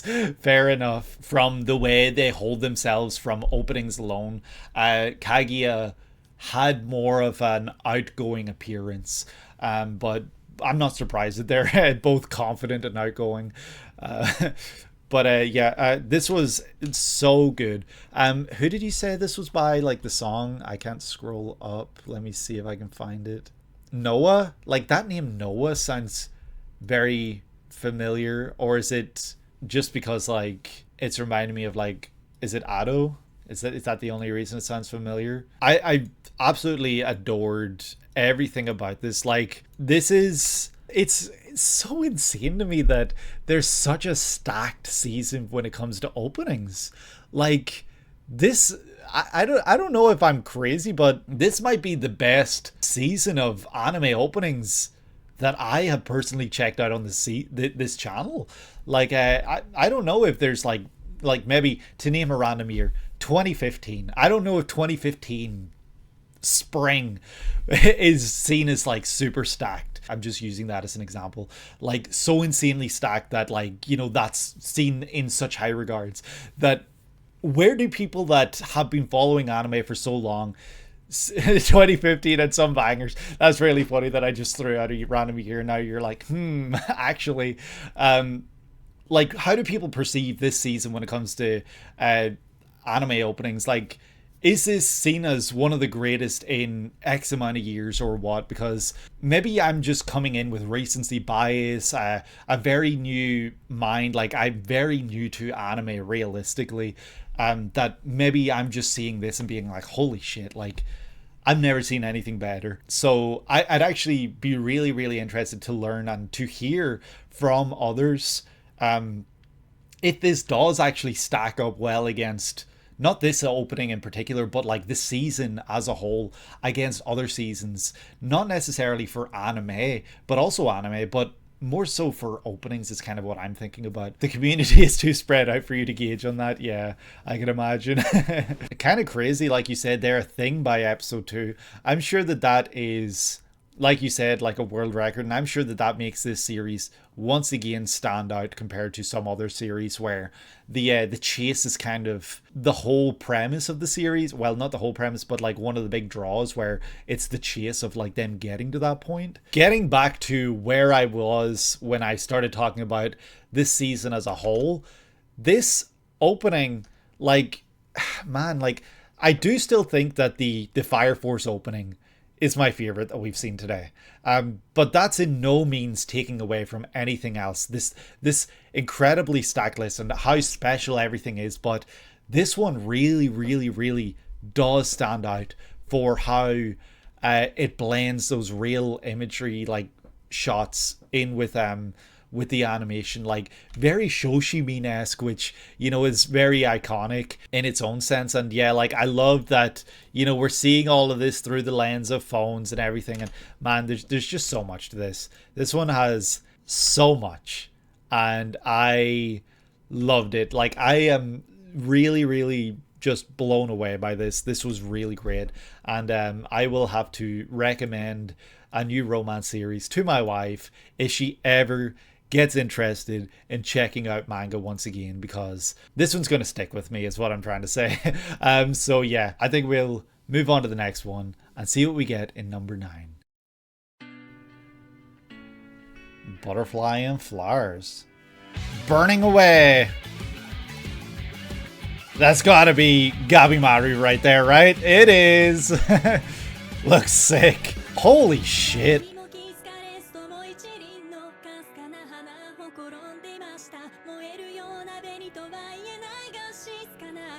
Wow.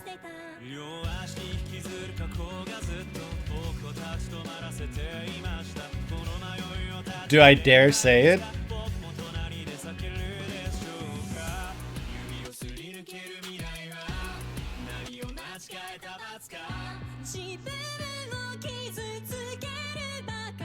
Is that Tatsuya Kitani?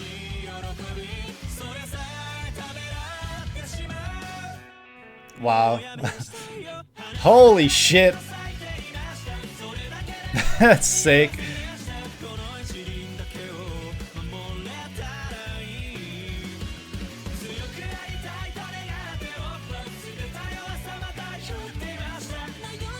Damn, this series looks incredible. Oh, there he is.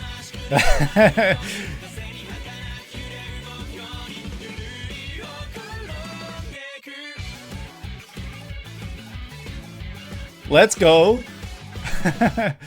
Oh, that was so good. So, for those that aren't aware, Hell's Paradise is a series I have read the entire manga series for. So, I've forgotten a lot of the character names. I've forgotten some of the plot of it, but for the most part, I know Hell's Paradise. Like, that's why I was like, oh, there he is. Because, like, I feel like when I was reading the series, I sent like a message. I took a picture of him, and I was like I can probably actually pull it up. This character feels like what Hell's Paradise was missing, or something like that. Like he comes in hard, and he really does add a lot to the series. And I was already loving Hell's Paradise before this group of characters was introduced, but they really do add a lot. This is the opening for Hell's Paradise Season 2, Faint Flower by... It is Tatsuya Kitani, featuring BABYMETAL. They're back after One Punch Man? Holy shit. Okay. BABYMETAL, it's good to see you back already. Like, I'm surprised we're hearing them like so soon in anime again. I would have thought that maybe One Punch Man would have been a one-off for BABYMETAL, but here we are again, and this was so good. Like this is another one I'll be listening to on repeat after. You need to know from a series expert: are the new samurai that land on the island jobbers or the real deal? You need to know. Just put it like this: they were some of my favorite characters in the series. Guy in the middle and guy all the way on the right, they are highlights for sure. I cannot remember their names, so I feel like the one all the way to the right has like J in their name or something, like it starts with a J. They just landed in the most recent episode. Well, everyone's got a lot to look forward to. Season 2 is going to be cinema, and I'm excited for you guys to experience it. Yeah, Hell's Paradise is so much fun. It really is just action flat. Like that's what I really loved about Hell's Paradise, because like I read through it so fast. Like I feel like it was one of the quickest reads I've had, and I'm a generally slow reader because it is just action, action, action, action, action for the most part, and it's not super hard to follow either. I feel like it's not safe and it's not like plain, but it easy to follow. Not sure if that makes sense, but I'm sure you'll know what I mean. It's been great so far. I'm really, really glad to hear it. Also, like, I just paused it on an insane shot. Like, look at that. Like, the butterfly wings coming off him there, like we saw at the very beginning. In this field full of death flowers, of course. What does that mean for BABYMETAL? I'm not going to say anything. I'm not going to give any leading, whether, but... This is like a terrible location to be spotted in. Then again, this is a series where flowers are very, very important. Like, there's more flowers in this opening than we see in Apothecary Diaries, which is something I never thought I would say. You kind of felt ambivalent when season 1 ended, but you've been enjoying season 2 more. Good. I'm glad to hear it, because the middle section going in towards the end, I definitely did ramped up my enjoyment of the series by far. I had positive things to say about the series when I finished it, and that's why I kind of like never watched the anime, because I enjoyed my time with the series reading it, that it kind of scared me to check it out. But hearing positive things about it now, it's making me, think maybe I should watch it at some point, whether it be in my free time or not. Probably in my free time, realistically. I want to see a series that I loved adapted well. But holy shit, like, Tatsuya Kitani has such a unique voice, and I love his voice so much. He's one of the very, very few voices that I can actually pick out. And I kind of did beta, should I say it, when it, like, about Eve, but I knew this was not Eve. Tatsuya Kitani, such a unique, great voice. And BABYMETAL as well. Like, I'm gonna have to start recognizing the voices there, because I really liked what they brought to this. They added like the heaviness that you associate with BABYMETAL, and you brought in Tatsuya Kitani, who has been one of my favorite artists in anime openings endings of the past however long it's been since season 2 of JJK. For the record, they didn't seem to have a good spot to end season 1 at, so it kind of felt awkwardly wrapped up. Interesting that it finally got a continuation, alleviated that for you. Good. But yeah, I really loved Gabimaru as a main character. I felt like he was so interesting because he's very stoic, but you also see like signs of him being caring, and like he's just such an interesting character that you can't help but root for him. You can't help but just be captivated by following him on this journey. And of course, like the other characters that I wish I could name just make the series so fun to follow. And the animation here is genuinely like mind-blowing. Like, who actually does Hell's Paradise? Like, which studio? Okay, you actually just answered my question as I was asking it. Speaking of JJK, this is also MAPPA. Holy shit. Yeah, MAPPA cooked here. MAPPA absolutely cooked here. And I hope that because MAPPA is releasing 2 very action heavy series, well, one is very action heavy right now throughout, and the other is JJK with its exposition. I hope that this series isn't getting kind of sidelined. I hope that this is getting the treatment it deserves, because this is a series that while you're reading it, you can't help but your mind will wander and be like, I could only imagine how this would look in animation, like thinking about the colors, thinking about how beautiful it would look with the field full of flowers and just like all the color, because this is a very colorful series when you're reading it, and it's in black and white, right? But like your mind just pictures those colors. That is so wild to say after last week's episode of JJK. Very true. I mean, I'm not watching JJK right now, but I know that the Culling game's very, very exposition heavy for a while before it's just full on action. But yeah, last week's episode being what it was, yes, very action. Uh, so yeah, maybe I'll save this video for a while and put it out when it's very exposition driven, just to cover my ass a bit. But like, yeah, like I was saying, while you're reading Hell's Paradise, your mind wanders, your mind sees the colors, and you know, I've never really had that before while reading manga. Like, while I'm reading, I just read it. Like, you know, I don't visualize like a world full of color and all of this. Like, that's not something I really do. And this is one of the rare exceptions where that happened, because it is such a beautiful series while you're reading it that it only makes sense. So seeing an opening like this with all this color and all this just beauty, everything behind it is just incredible. And getting to see like all these characters too, like I can't remember her name. I feel like it's like May or something.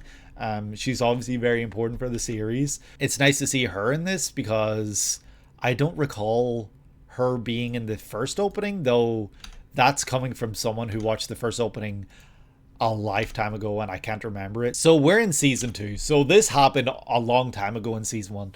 I know that deaths in anime, like in manga, like they're common, but this guy in particular, his death really surprised me. Like, it felt like it came from nowhere almost. Like, but then I did read Hell's Paradise very early in my my getting into this stuff more era, so maybe the signs were all there for someone willing to notice, and I was just like fresh blood who didn't read the signs, didn't recognize those signs. So yeah, like, this death really affected me, and I was really surprised and genuinely like jaw on the floor type shit. We got to follow easily one of the best characters in the series, or I felt one of the best characters, who had a great arc. There was so much to him that I really just fell in love with this character, because I just felt so bad, but also like I was really rooting for him the entire time.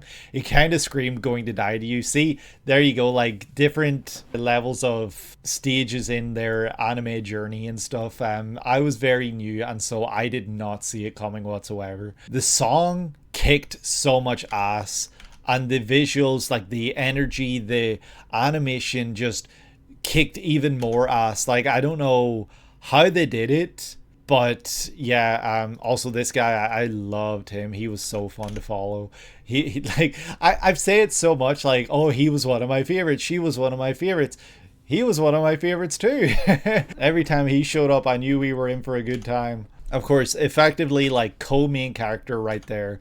I can't remember her name, and it's really bothering me, but yeah, she is the heart and soul of Hell's Paradise. And then the girl in the background, the ninja, she's so fun. Like, I really just had so much fun with her. But of course, you know, you've got other characters like the guy who Sagiri, yes, that's it. What's the guy's name that like has the brother? Because those two are also really interesting, because you know why they're interesting. Hell's Paradise, it's a really fun series, and I hope that everyone is enjoying it, and I hope that everyone is ready for more, because these guys are here and they are my faves. Well, this guy in the middle might be my fave, but that's coming from a really strong stacked list of characters. I just really did love what he brought to this series. So yeah, Toma and Eza, or Aza, I guess. But yeah, I think we're gonna check out the penultimate opening for this list, and yeah, Hell's Paradise. What a great series! What a great return! Because this was in one of the very earliest reaction videos that we did Pinecino together, like Hell's Paradise. So this is like a really nice trip down memory lane almost. So yeah, let's see what we get in the very next one, which will be opening number 10. Oshinoko is back. Oh, I feel like we've seen that before. Like the 3D turning. Okay.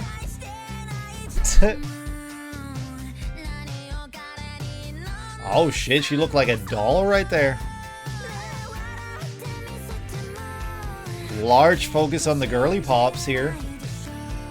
Okay.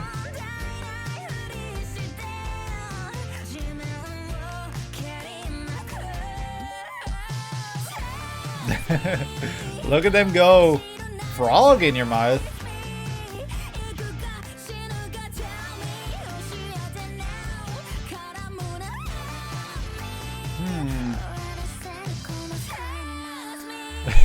The thing I love about these is that there's so much symbolism.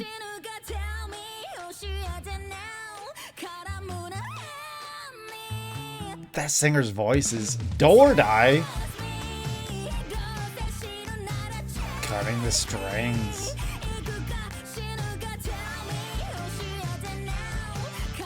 Oh shit.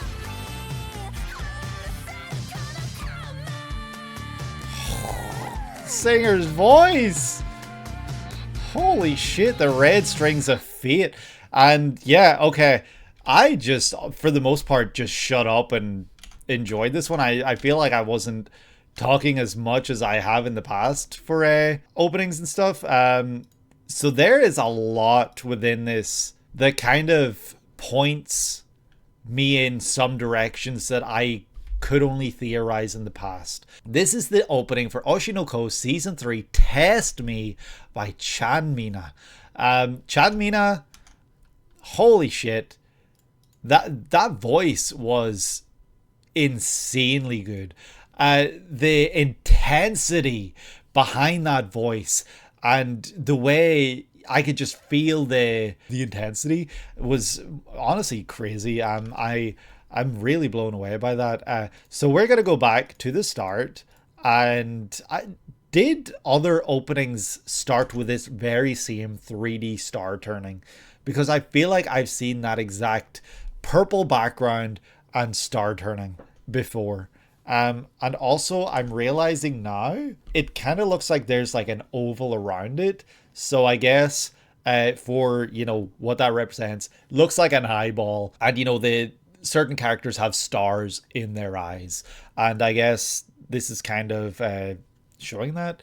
That symbol is around the series a lot. Yeah, but I feel like I've seen this exact frame and animation before, is what I'm saying, I guess. We then get this like filter, like an old like TV or whatever, that reminds me of opening 1, where they were like watching like on a TV screen on like a big projector, kind of like keeping similar ideas throughout all the openings and endings. Aspect type of idol. I don't know if I should be pausing so much in this stuff, but this shot then of a strawberry with a bite taken out of it, followed by 15 Pro Universal Leader. I don't know what that means, but the strawberry, we see that imagery come up again later. So I don't know if the strawberry like represents a specific character, a specific person, or what it really represents. But it's weird that it's showing two different types of strawberry, like a very art-y kind of, like, you know, just like a symbol, looks like an icon, like almost like Apple, like it looked like the Apple logo. So maybe it's kind of like that, where it's all about the you know, the series is all about idols and the perception of idols and the idolization of idols. And maybe the strawberry logo is kind of riffing off of the Apple logo.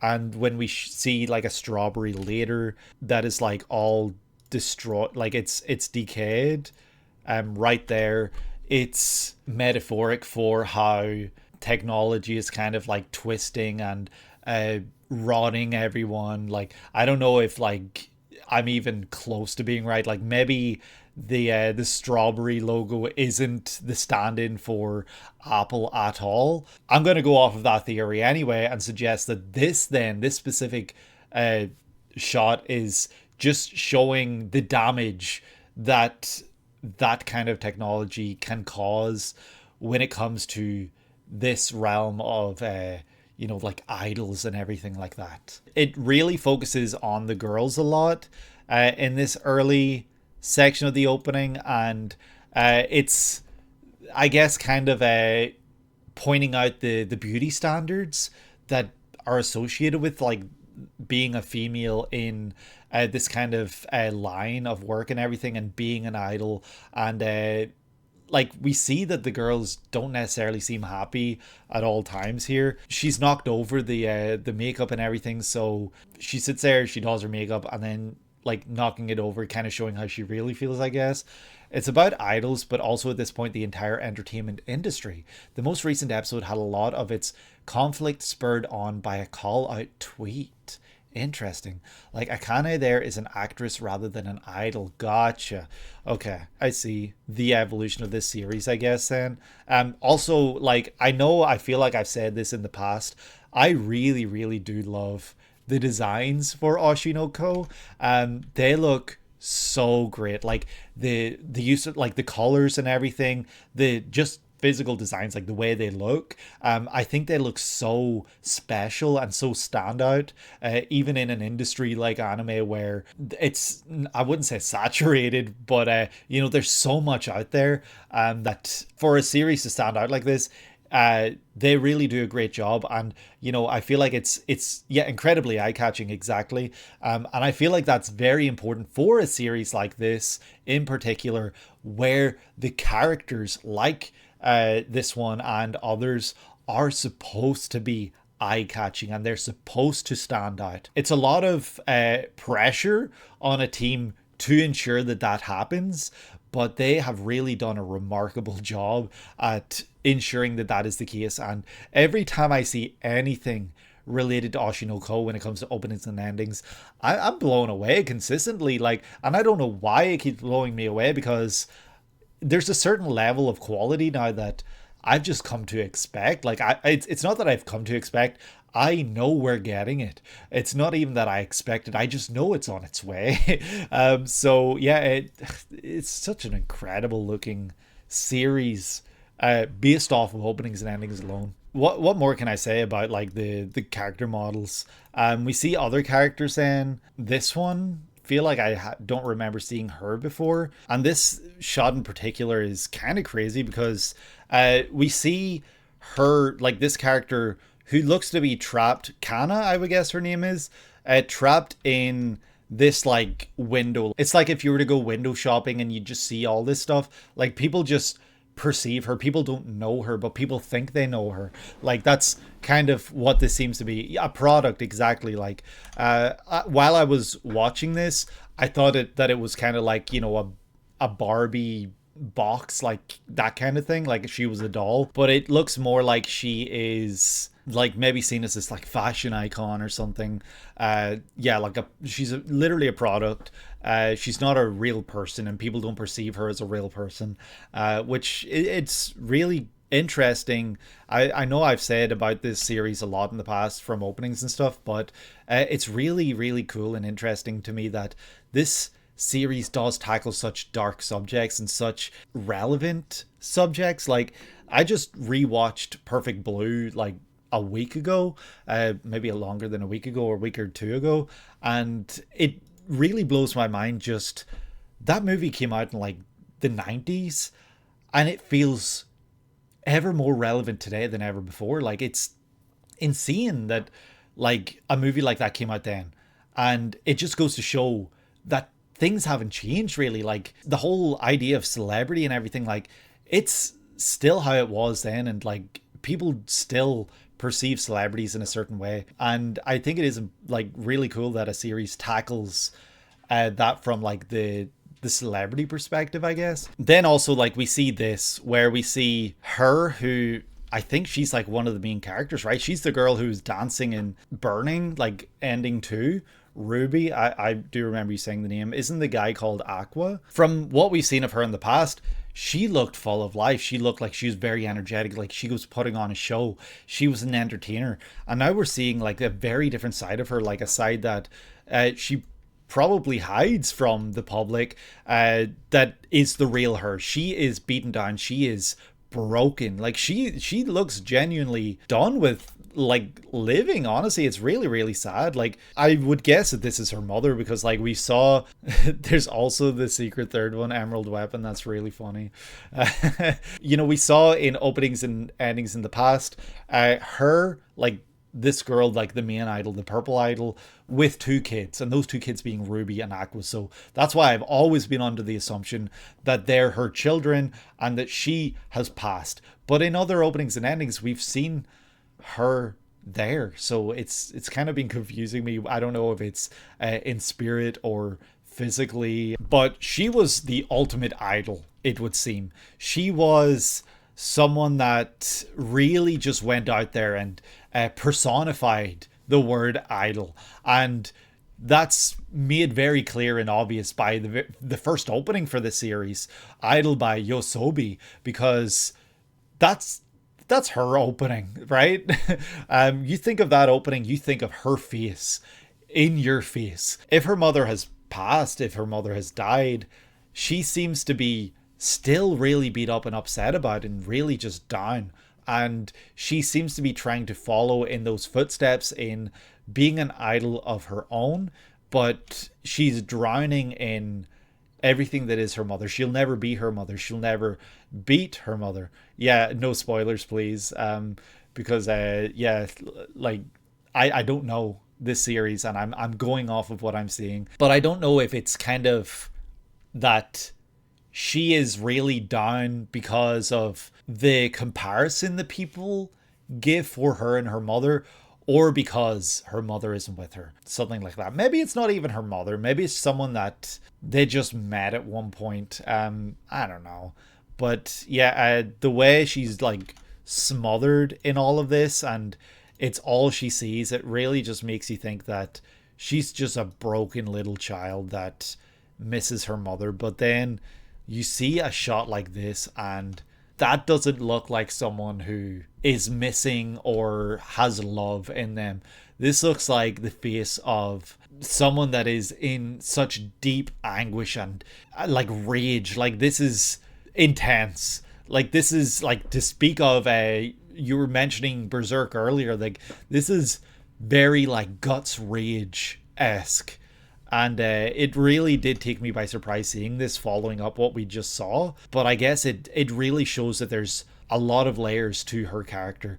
And then, you know, yet again, we see like all these characters that I don't know if they're putting on acts or anything, like, but the saddest thing about this is that she's pointing up, and I wonder if, yeah, okay, there it is. There's literally like a helicopter flying over them. Like, these girls cannot exist without being perceived. Like, they're not allowed to. Like, it's just the life that they live now. They're just constantly being ogled. They're constantly being stared at.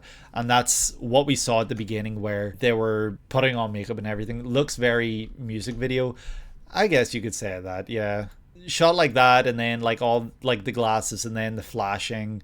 Like, I'm kind of picturing Girls on Film by Duran Duran, kind of like you would see that with followed by the flashing lights. Yeah, that bit is a bit more silly for sure. It's not as dark as and intense, but I don't know, just kind of going off of what I've been saying, it's just like the constantly being perceived, even in a moment of your own luxury in your own home, perhaps, where you have a plane flying overhead. What's your shelf life? Test me. Like, a shattered screen. And there was also a scene, I don't know if I'll be able to find it, where Ruby wiped her eye, and holy shit, what is that? Okay, there's Ruby with a frog in her mouth, covering her eyes. So eyes are very important in this. Funny enough, right, we're gonna throw out a brand new theory. This is their mother, because I just remembered that opening one started in like a hospital. So my theory is that the mother has been hospitalized due to all of this success, all of this fame, and being an idol. Like, being an idol essentially hospitalized her, and the fact that we see her still in a hospital here in this scene, it's worrying, because it's showing that she's not recovering. She's not recovered. And a really interesting thing here is that is this one of those things where like your name will be written on it and everything? Because the name is scribbled out, and a way you could read into that is that her real name isn't important. Her real name, nobody gives a shit about her real name. People just care about her persona, her idol persona. Because why else would it be scribbled out like that? And so intensely scribbled out too. It's almost like someone went to the effort of removing their name. This is a really, really cool opening because it's giving me new ideas. It's giving me more answers. And it's making me even more interested in this series because I don't know what to expect from the series. There it is. She rubs off her eye and there's a different color underneath because eyes are so central in this series. Like this series really, it's eye-catching, and also the eyes are very eye-catching. That's the window into the soul, I guess, but it's also the first thing you see when you look at someone, I guess. This was truly an incredible opening that makes me, well, I guess I'll talk a little more because now we're seeing Aqua, and Aqua here has wings. He's like an angel. So I don't know if like seeing the star in the background as well there, like could be a representative of his mother. Yeah, Aqua has one star in his eye and Ruby has one star in their eye, and they're kind of like symmetrical.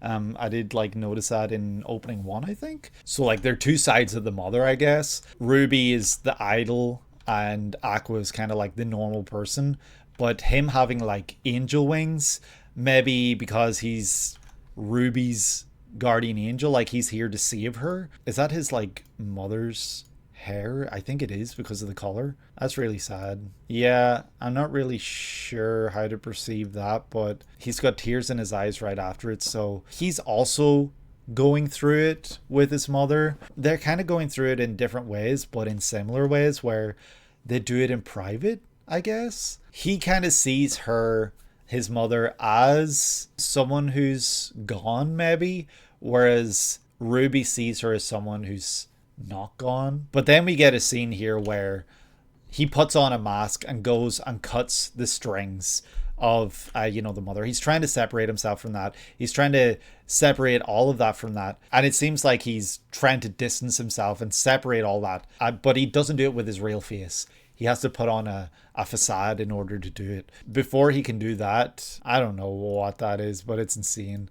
And he traps the star. He traps the star in a box because he's done with it. He's done with all that. By the time then he gets to the stage, with the series has a lot of stages, Ruby is there, and she once again gets that like really intense look in her eyes. She is pissed, and she's staring with her star eye now right at him, the eye that represents her idolism, and she traps him in this endless like pool of their mother, and he can't get away from it because of his sister, is how it seems. He's tied down by these strings of fate. But yeah, I'm going to move on to the next one here. See what we get in this final opening. It's really interesting too because they play it all as an act, but I feel like, some of the stuff we see here, there's some truth to it. But yeah, we're going to check out what we get in the final opening here. Opening number 11. Let's go. All right, let's see what we get here. I'm sure it's going to be Jujutsu Kaisen, but we're going to check it out anyway. If you guys have enjoyed, please leave a like and subscribe if you have not done so already, and comment down below letting me know your favorite that was in this list. I'm sure there's going to be several different comments with several different openings because all of these have been phenomenal. And yeah, let's see what we get. Here we go. Love me. Hear me. There's Yuji. There it is. Kill me. Oh, Yuta, it's so good to see them back. This is sick. Oh.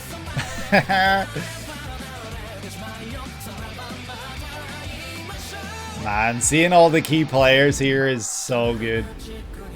The Calling Game Part 1.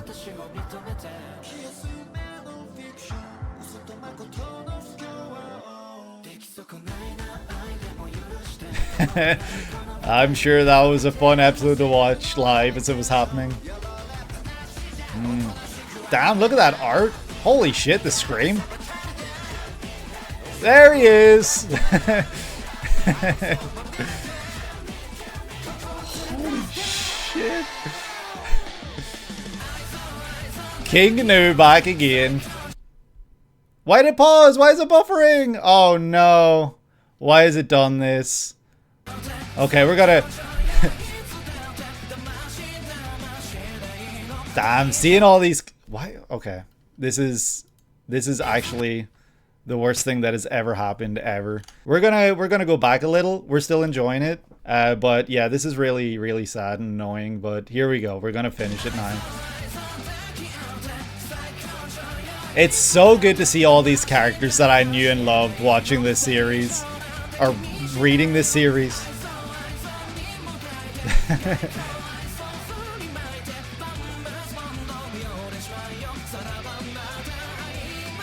The atomic bomb though. Man, that was sick. That was such a great opening.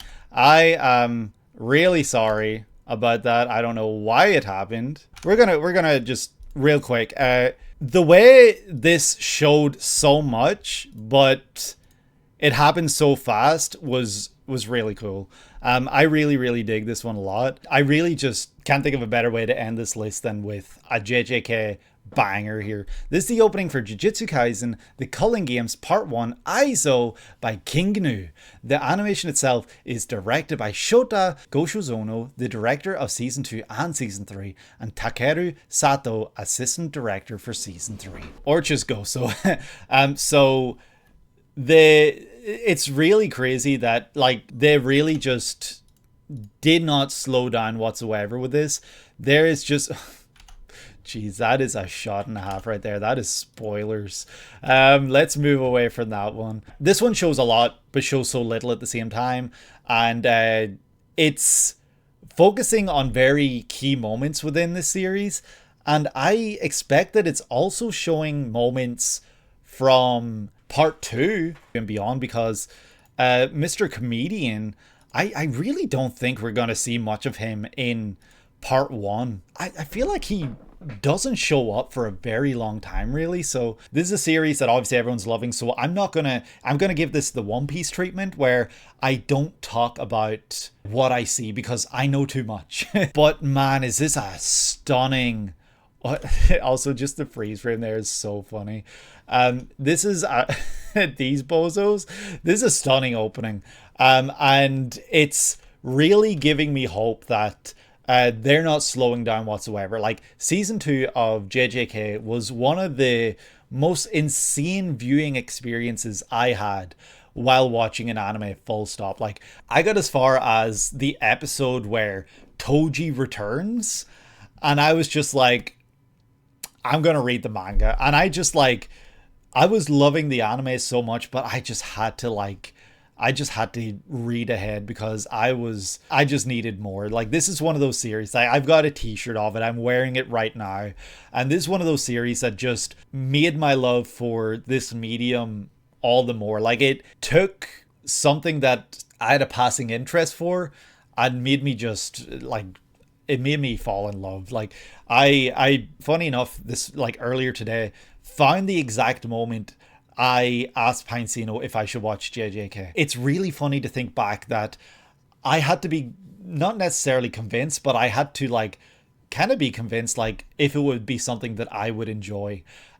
Considering, like, where I am now with this series, where I finished reading the manga, I loved it from start to finish, and I couldn't think of a better series to just, like, spend so much time like that with. And I'm so glad to see that based on this opening, it looks like they are doing the content justice. It looks like they are taking what we saw in Season 2 in terms of animation, visuals, style, like just how cool it looked, and really just presenting it here in Season 3 as well. The Culling Games is very, very well known for being exposition heavy at points, but man, when it kicks off, and when it gets, like, real intense. It gets real intense, and there are so many fights to come that you guys are going to love. There are so many moments to come that you guys are going to love, and that's between parts 1 and 2. And I don't know if there's going to be a part 3. Like, I don't know how far they're going to adapt in this, but seeing Yuji and Yuta alongside each other, I'm sure is so much fun, because those are 2 MCs in the same series, which I don't know if that's ever happened before. Like, where, I mean, I'm sure it has, where there's like a series and then it's another series where there's 2 main characters that then come together. They reference the second Ghost in the Shell opening very randomly in that bit with Tengen. Really? Oh shit, yeah, that's really cool. That's really, really cool. Even like to the point where Chozo is looking away, like the guy in the far right there. So it's very clearly referential, which, you know, we know that Mappa is no stranger to referencing other medium. Like, within this, obviously there's a bunch of references to famous paintings. We see that. We see the Scream and everything. And there's others that I couldn't tell you the names of, but I would recognize. Mappa with Chainsaw Man. Reference. This seems to be referencing other mediums too, like Pinecino was pointed out, there's a Ghost in the Shell reference, and there's obviously all the paintings and stuff. And I'm sure that within this opening, there's several other references that I just don't know. Like, I'm not familiar with them because I'm very unaware. Like, this shot right here, like, I've seen this before.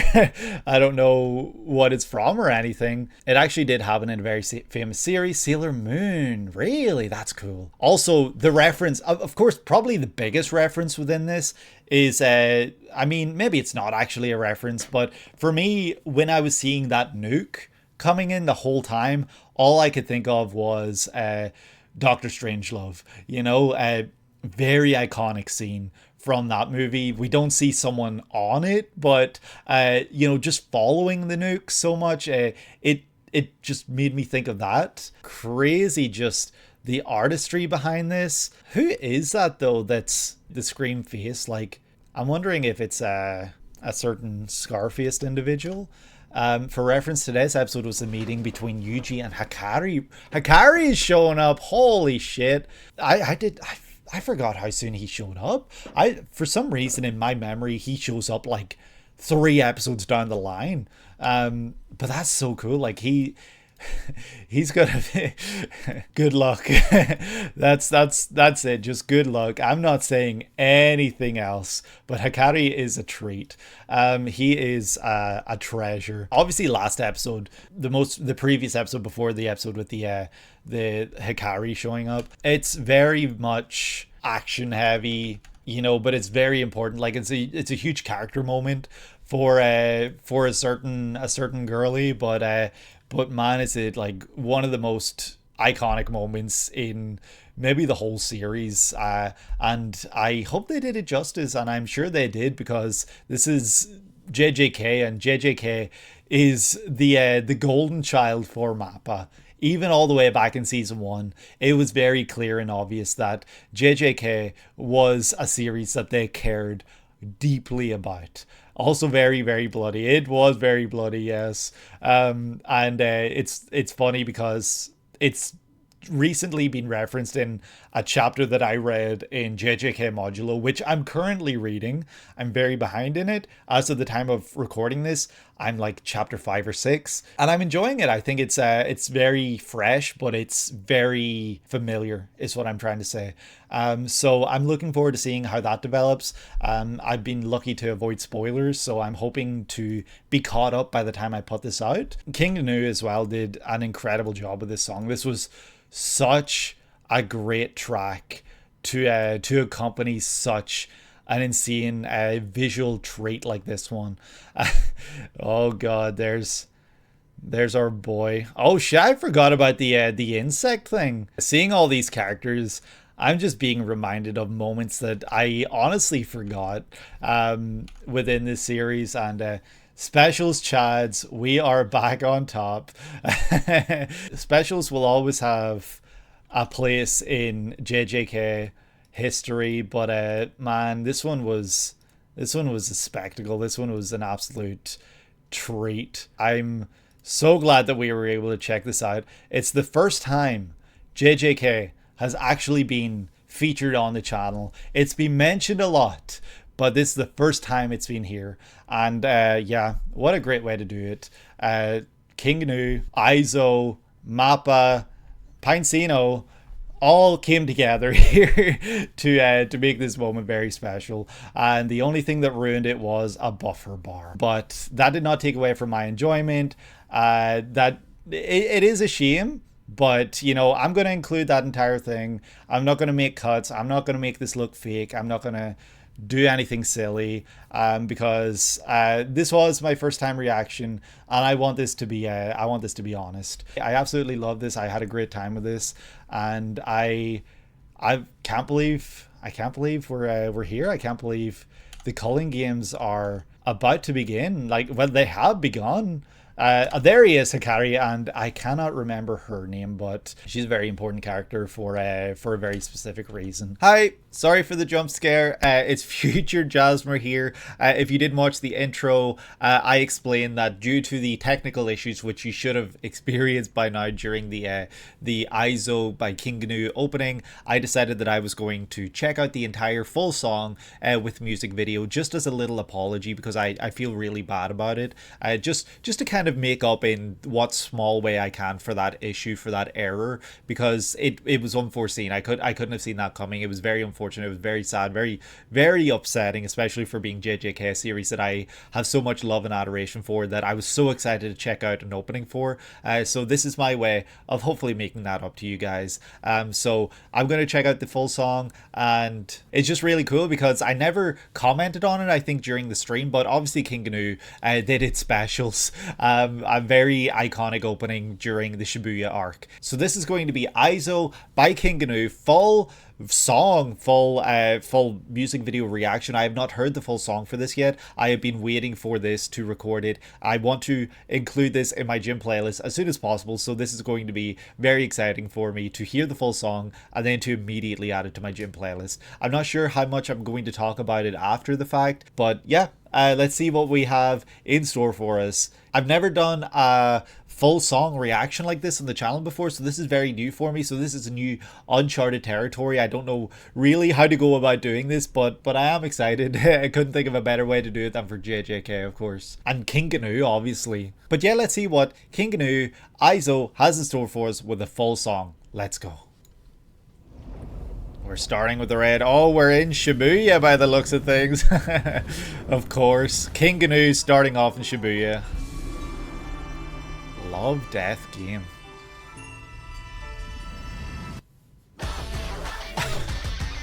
That was sick, just the sharp cut.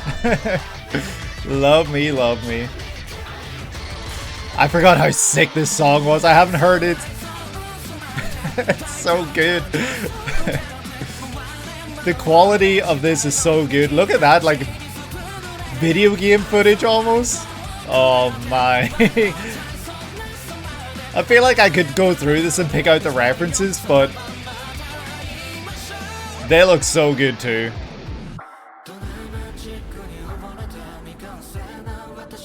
Goki Knight Satoru. Oh my.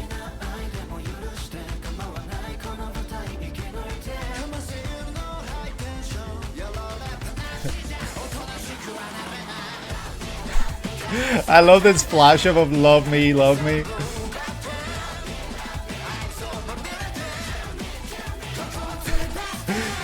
Oh man, this is gonna be joining my Spotify rap by the end of this year. It's so good. They're having so much fun with the video too, I love it.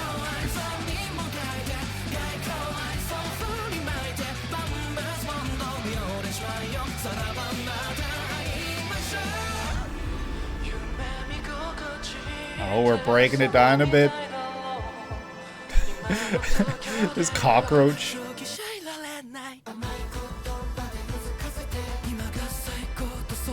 That drumming beat is sick. I know it's gonna explode any second here.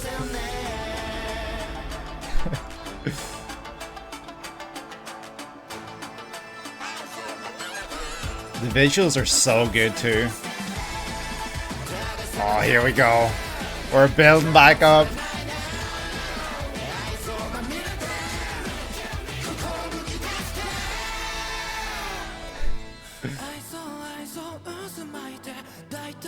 We're breaking it down a bit.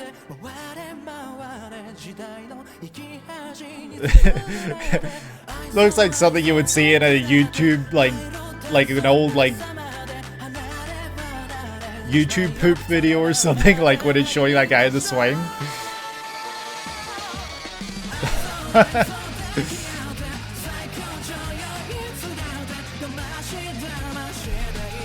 They're breaking it down, they're going chaotic.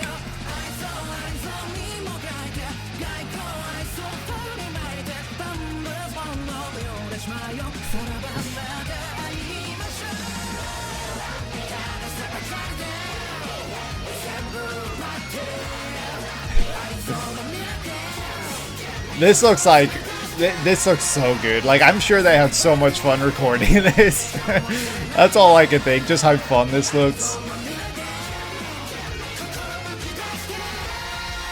The head banging fetuses. So funny. Oh shit. Oh, that was sick. King knew. The twins. Man, I'm gonna listen to this so much this year. I can tell you that much already. I don't know what was happening at the end there, but that was so sick.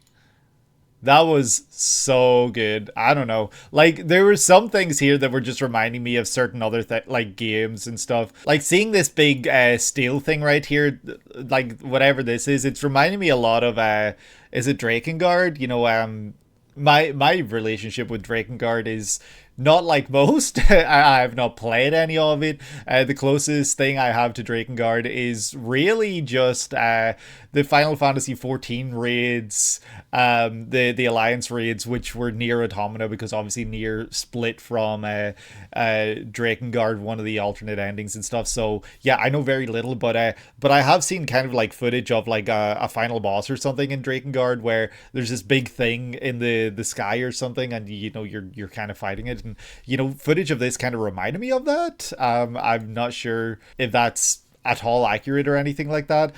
Seeing something like this as well was insane, because this is straight up Evangelion, you know, with like the crosses when, you know, you see all the dead cockroaches, and that's obviously like straight up out of End of Evangelion with the like, you know, if you've seen End of Evangelion, you know what I'm talking about. I'm not here to spoil that for you, because if you haven't seen End of Evangelion, it means you probably haven't seen Evangelion, and you should go watch it. It is a phenomenal series. One of my personal favorites. End of Evangelion, one of my favorite anime movies, and yeah, I think you guys should go watch that. But that's what this is reminding me of, and I don't really know what the whole overlay is supposed to represent, like which game or anything like that. Life and friends at the bottom and everything. I'm sure that there have been many posts online, probably like a Reddit post, that kind of it goes through each reference and explains all of it. But yeah, the visuals were a spectacle. They were insane. Like, it was an absolute like mind-melting experience, and the whole time when I was seeing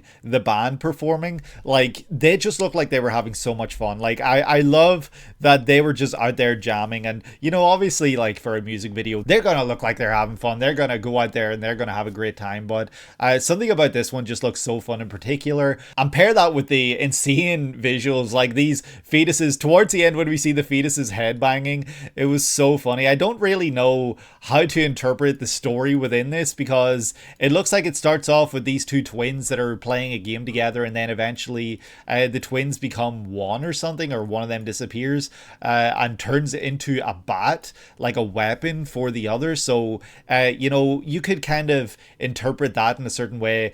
For people watching JJK, for people that are watching this part, I'm sure that you've already caught up. Obviously Mei, or is it Mai? I'm not really sure how to pronounce that. I'm really bad at pronouncing names.